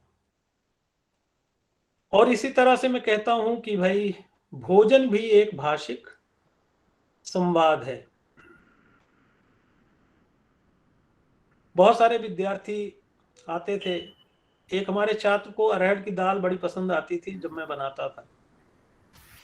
नहीं तो हमारे तरफ की भी अरहर की दाल जो है ना राम प्रकाश जी, जब आप अरहर की दाल का नाम ले रहे हैं तो मतलब क्योंकि हम लोग भी उसी परंपराओं से है ना, एक तरह से देखा जाए यहाँ अरहर की दाल को सबसे प्रमुखता के साथ खाया जाता है और बहुत प्रचलित है दालों में खास करके।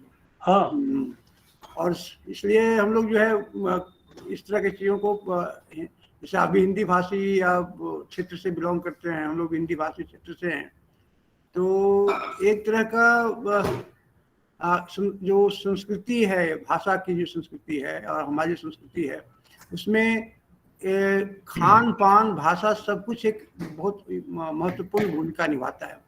और अमित जी आज का कार्यक्रम के लिए इसमें सर का भाषण बड़ा अच्छा रह रहा है और सुनने में लगता है एक और हम ज्ञान चाहेंगे, धारा निरंतर प्रवाहमान है। मान है और हम चाहेंगे कि सर का एक और सा कोई जो है ना इसी तरह से कोई व्याख्यान करवाया जाए जिसमें सर की बातों को और निरंतरता बनी रहेगी। ये संवाद तो रचनात्मक संवाद है, ये तो निरंतर बना रहेगा, इसमें दो राय नहीं। सर का संरक्षण हमें मिलता रहेगा। राम प्रकाश जी। लेकिन मैं चाहूंगा सर अपनी बात पूरी कर लें। हाँ बिल्कुल। थोड़ा सा समय अभी हमें वही थोड़ा सा देखना बस तो मैं आखिरी बात पर आ गया था।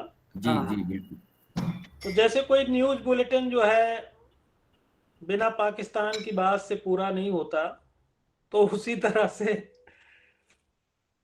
विश्व फलक पर हिंदी भी पाकिस्तान से पूरी होनी चाहिए। अब हुआ क्या कि पढ़ाने के क्रम में मैं एक दिन वॉशरूम जा रहा था,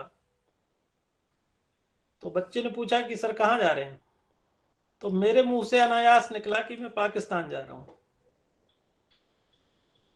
अब मैं फिर लौटा और मैं बिल्कुल सहज भाव से, तो उसने कहा कि ये बात समझ में क्यों नहीं आई,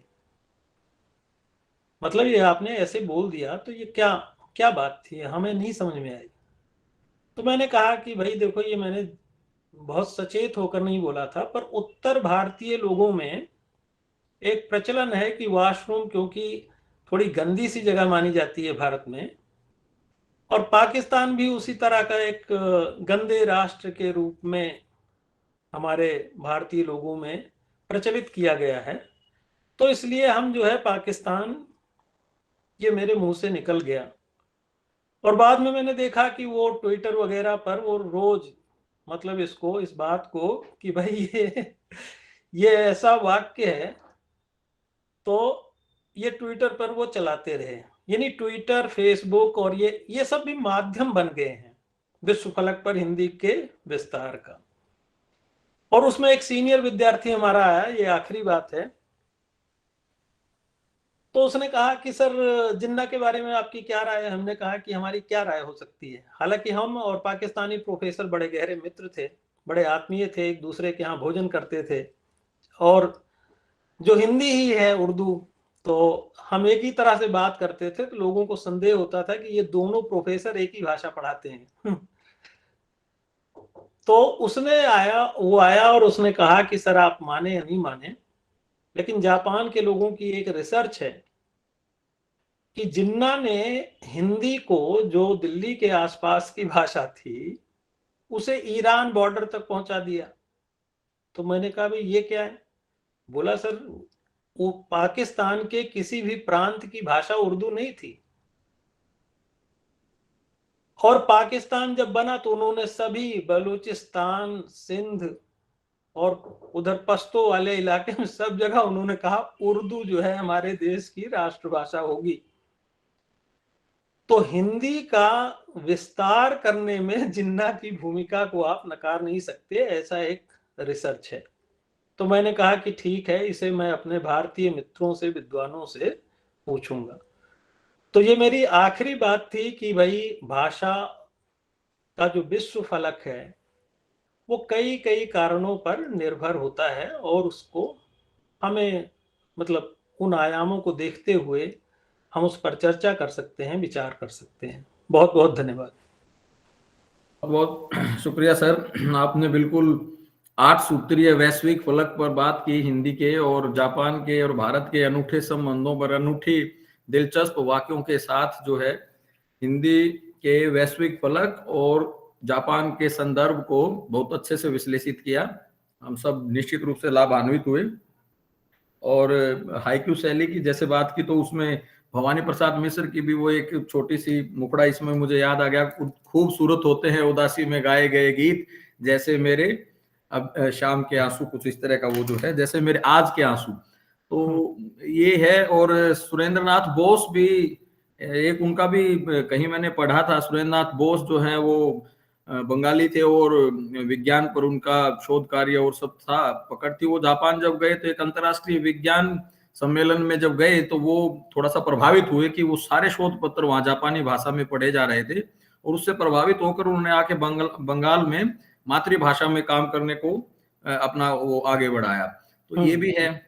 और कई सारी किंवदंती, जैसे ने आपने धर्म और संस्कृति की बात की, तो चूंकि नाटक मेरा अध्ययन क्षेत्र रहा है तो मैंने देखा कि नाटक की उत्पत्ति में भी कई प्रकार की किंवदंती जापानी नाटक से जुड़ी हुई हैं।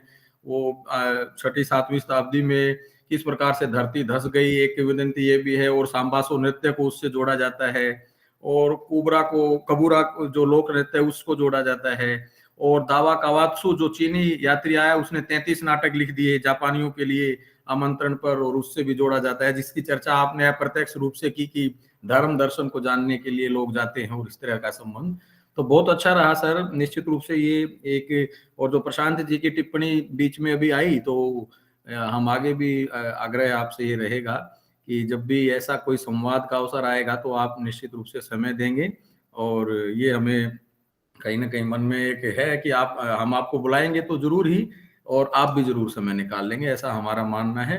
हिंदी को आपने अल्टीमेटली मानुष प्रेम भयउ बैकुंठी ना ही तकाहा छार भयमुठी जैसी की उस पंक्ति से जोड़ते हुए मानवतावाद से जोड़ दिया है। का भाषा का संस्कृत प्रेम चाहिए सांच, काम जो आव कामरी काल करिए कुमाच। लेकिन हिंदी की बात है, विश्व हिंदी दिवस है, तो उसी पर आपने फोकस किया। और कोई साथी टिप्पणी, प्रश्न, जिज्ञासा, समय को ध्यान में रखते हुए ये मंच आपके लिए आमंत्रित है। संक्षिप्त में हम अब बात करें क्योंकि समय आगे बढ़ गया है, तो लेकिन टिप्पणी और सवाल किसी का है, जिज्ञासा, तो वो जरूर। अर्चना उपाध्याय करना चाह रही हैं, उन्होंने हाथ रेज किया। हाँ हाँ हाँ, मैं देख रहा हूँ, मैं क्यों ओपन कर देता हूँ। अर्चना मैम नमस्कार, आप अपनी बात रखिए। हाँ, राम प्रकाश जी को नमस्कार, और जितने भी सदस्य आभासी मंच से जुड़े हुए हैं सभी का हार्दिक नमस्कार। नमस्कार मैम, नमस्कार। बहुत दिन के हाँ, बाद आपकी वाणी सुनने को मिल रही है, पर आपका चित्र जो है। जी जी, हम कई बार मिले हैं, लेकिन अभी ये जो 2 वर्षों से कोरोना संकट है ना, शायद इससे हम लोग आमने सामने मिल नहीं पाए, तो ईश्वर करेंगे तो जल्द ही हम फिर मिलेंगे। जी जी जी। ऐसी ही कामना करती हूँ मैं।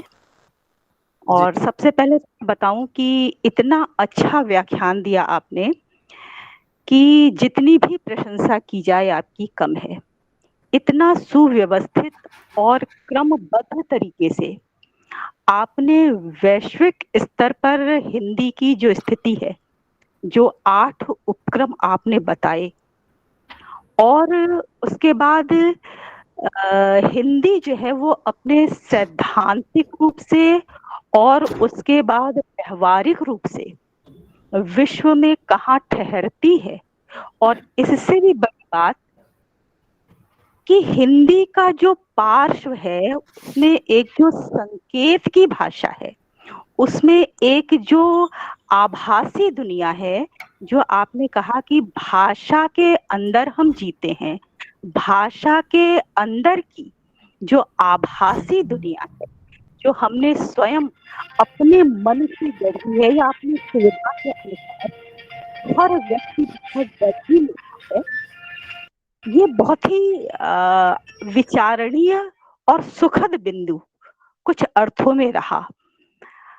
और जापान जो कि हमारे धर्म को, हमारे दर्शन को बौद्ध दर्शन के माध्यम से ही सही पूरी तरह से आत्मसात करता है, लेकिन आधुनिक संदर्भों में हमारे जो जीवन मूल्य हैं उनको पूरी तरह से आत्मसात नहीं कर पाता। जैसे आपने कहा है कि विवाह की जो स्थिति है वो हमारे यहाँ और उनके यहाँ बिल्कुल ही भिन्न दृष्टिकोण है। फिर आपने बताया कि किस तरह से व्यवसाय करने अगर कोई व्यक्ति आए किंतु वहां जो है वो भ्रष्टाचार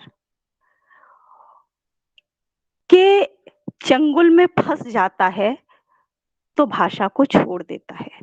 इसका मतलब कि भाषा जो है वो व्यवहार में वाणी की शुद्धता तो मांगता ही है, लेकिन आचरण और व्यवहार की शुद्धता, पवित्रता और सत्यता की भी मांग करता है।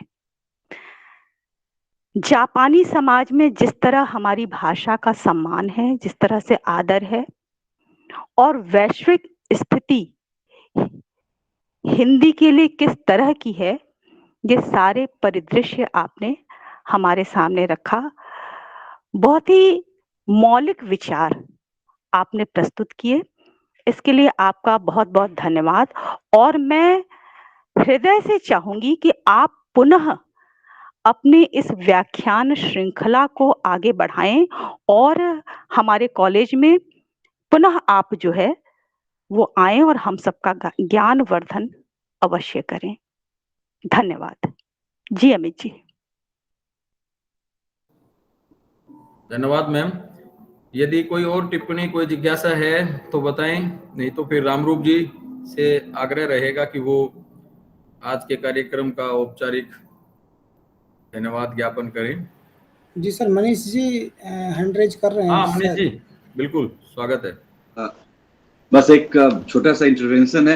रामप्रकाश सर, बहुत अच्छा लगा, बहुत मजा आया। हिस्ट्री का स्टूडेंट को टीचर हूँ तो, और काफी ऑलवेज आपका कहीं भी सुनिए काफी अच्छा लगता है। सर जो लास्ट पॉइंट आपने डिस्कस की और उसी से रिलेटेड क्वेश्चन है, मतलब क्वेश्चन नहीं है, जस्ट एक क्वेरी है कि सब लोग जानते हैं कि बौद्ध धर्म इंडिया से चला गया, ऑलमोस्ट उसका डिक्लाइन हो गया, तो वो जापानीज क्या सोचते हैं सर? क्योंकि आपका फर्स्ट हैंड इंटरेक्शन रहा, किताबों में तो पढ़ा है, इंटरप्रिटेशन भी है कि फर्स्ट हैंड उनका क्या एक्सपीरियंस रहा है कि हम बौद्ध धर्म के जन्मदाता हैं लेकिन फिर भी बौद्ध धर्म यहाँ से डिक्लाइन कर गया।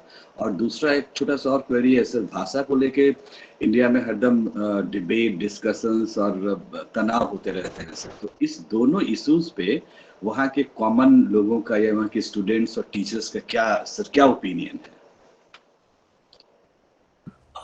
धन्यवाद मनीष जी।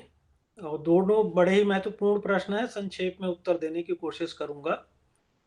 एक तो यह है कि वहाँ कोई धार्मिक विद्वेष की भावना नहीं है और धर्म जीवन शैली का अंग बन गया है। मोटे तौर पर 3 धर्म हैं और उनमें सामंजस्य है, कोई भेद नहीं है, कोई अपना धर्म बताता नहीं है या उसके बारे में सचेत नहीं रहता।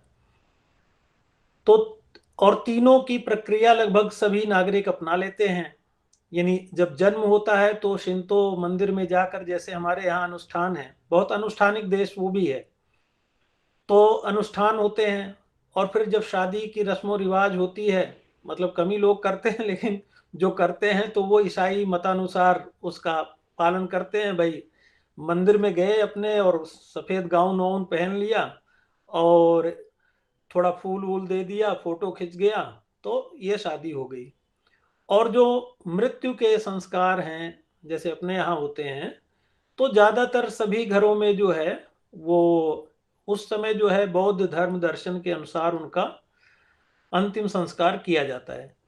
तो ये सभी लोगों के जीवन में है। जैसे हमारे यहाँ तो मतलब एक संप्रदाय के लोग एक ही तरह की प्रणाली को या परिपाटी का पालन करते हैं, लेकिन वहाँ का नागरिक जो है तीनों धर्मों को मानता है। और ज़्यादातर जो धार्मिक स्थान है वो आधुनिक लोगों के लिए, नौजवानों के लिए पिकनिक स्पॉट हैं, और कुछ लोगों के लिए जरूर वो मतलब पुरानी आस्था और श्रद्धा का विषय है, लेकिन ज़्यादातर वो लोग उसको संस्कृति के रूप में तब्दील कर चुके हैं अपने धर्म को।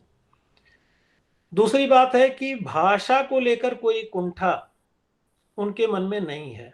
पहले मैं सोचता था कि ये तो सारी जापानी भाषा है, लेकिन बाद में धीरे धीरे जब मेरा अध्ययन थोड़ा वहाँ के बारे में बातचीत, संवाद, और पढ़ता भी रहता था उनकी किताबें कि भाई इनको समझूं तो सही ये क्या है, इनके देश में आया हूँ, तो उस दौरान ये पता चला कि इनके यहाँ भी कई तरह की बोलियां हैं।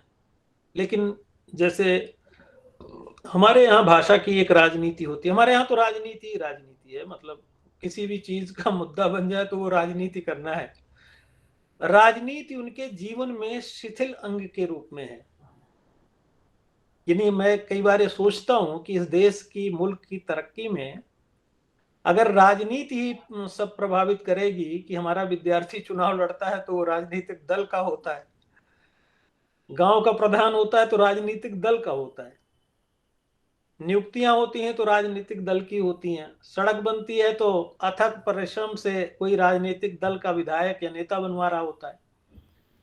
तो ये ऐसा अथक प्रयत्न मुझे जापान में देखने को नहीं मिलता। प्रशासन काम करता है। तो राजनीति का जो वर्चस्वशाली चेहरा है ये हमारे समाज के लिए घातक है। और जब हम अपना अध्यापन करते हैं तो हमारी राजनीतिक विचारधाराएं उसमें आ जाती हैं।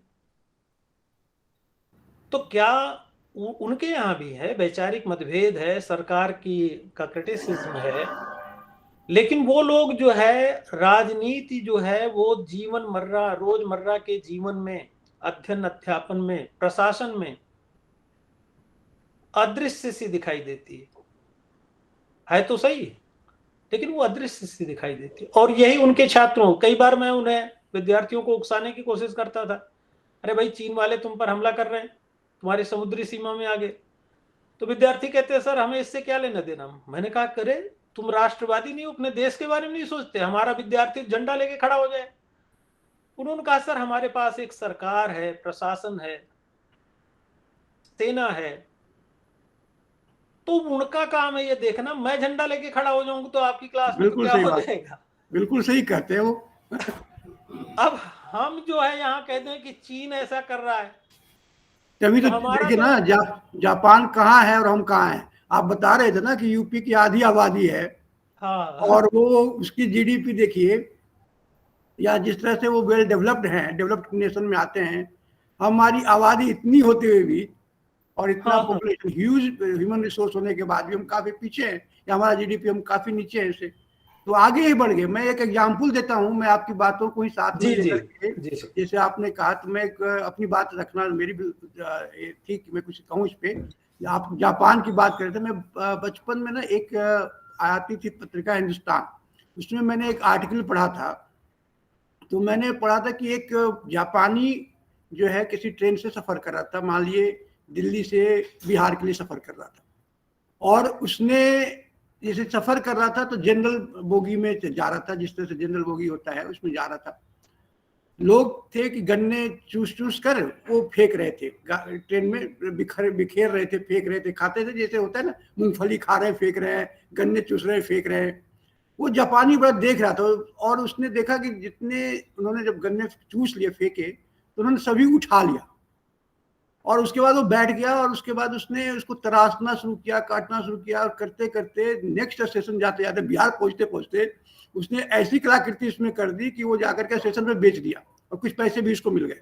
मतलब ये एक जो है, जैसे आपने कहा ना कि लोग का जो व्यवसायीकरण है, वहाँ पे लोग भाषा का भी व्यवसायीकरण हुआ है, और लोगों की जो सोच है उसमें व्यवसाय है। उनको राजनीति जिनको करना है, राजनीति उसके लिए, राजनीति उनके लिए नहीं है जो राजनीति से जुड़े हुए नहीं है। मान लीजिए एक टीचर है या एक स्टूडेंट है, उसको क्या राजनीति से ज्यादा लेना देना है? ये उद्यमशीलता है। हाँ, उद्यमशीलता है। तो ये उद्यमशीलता की बात है, व्यवसायी, मतलब जो व्यवसायीकरण है, जिसमें कि रोजगार, जहाँ पे हम देखिए आज के व्यवसाय का पहली शर्त है उद्यमशीलता। उद्यमशील है वो, अनुशासित है, इंटरप्रेन्योर्स जिसको कहते हैं, उद्यमी है और ईमानदार है। तो इसीलिए वहां पे रोजगार बेरोजगार नहीं है। हमारे यहाँ बेरोजगारी इसीलिए है क्योंकि हम चीजों को उस तरह से नहीं बना पाए, अपनी भाषा को नहीं बना पाए। हमारा भाषा आज सही में हम तो हीन भावना से ग्रसित हैं। हिंदी जो भाषा है, मैं पिछले बार सुन रहा था, एक प्रोग्राम हमारा ही वेबिनार होता है, स्वीडन के एक प्रोफेसर थे जिन्होंने इतना अच्छा रिसर्च किया और इतनी अच्छी भाषा पर उनकी पकड़ थी हिंदी पे। वो खुद बोल रहे थे कि हिंदी बहुत अच्छी भाषा है और भारत में हीन भावना से लोग ग्रसित हैं। हीन भावना, उन्होंने खुद कहा, दूसरे देश के लोग कह रहे हैं कि आप अपनी हीन भावना से ग्रसित हैं, इसलिए अपनी आप भाषा को उतना जिस कदर रिस्पेक्ट और इज्जत करनी चाहिए थी और जिस तरह से बढ़ावा देना चाहिए था और जिस तरह से बढ़ना चाहिए था, वो नहीं बढ़ पाया। इसका कारण मतलब बाहर के लोग नहीं है।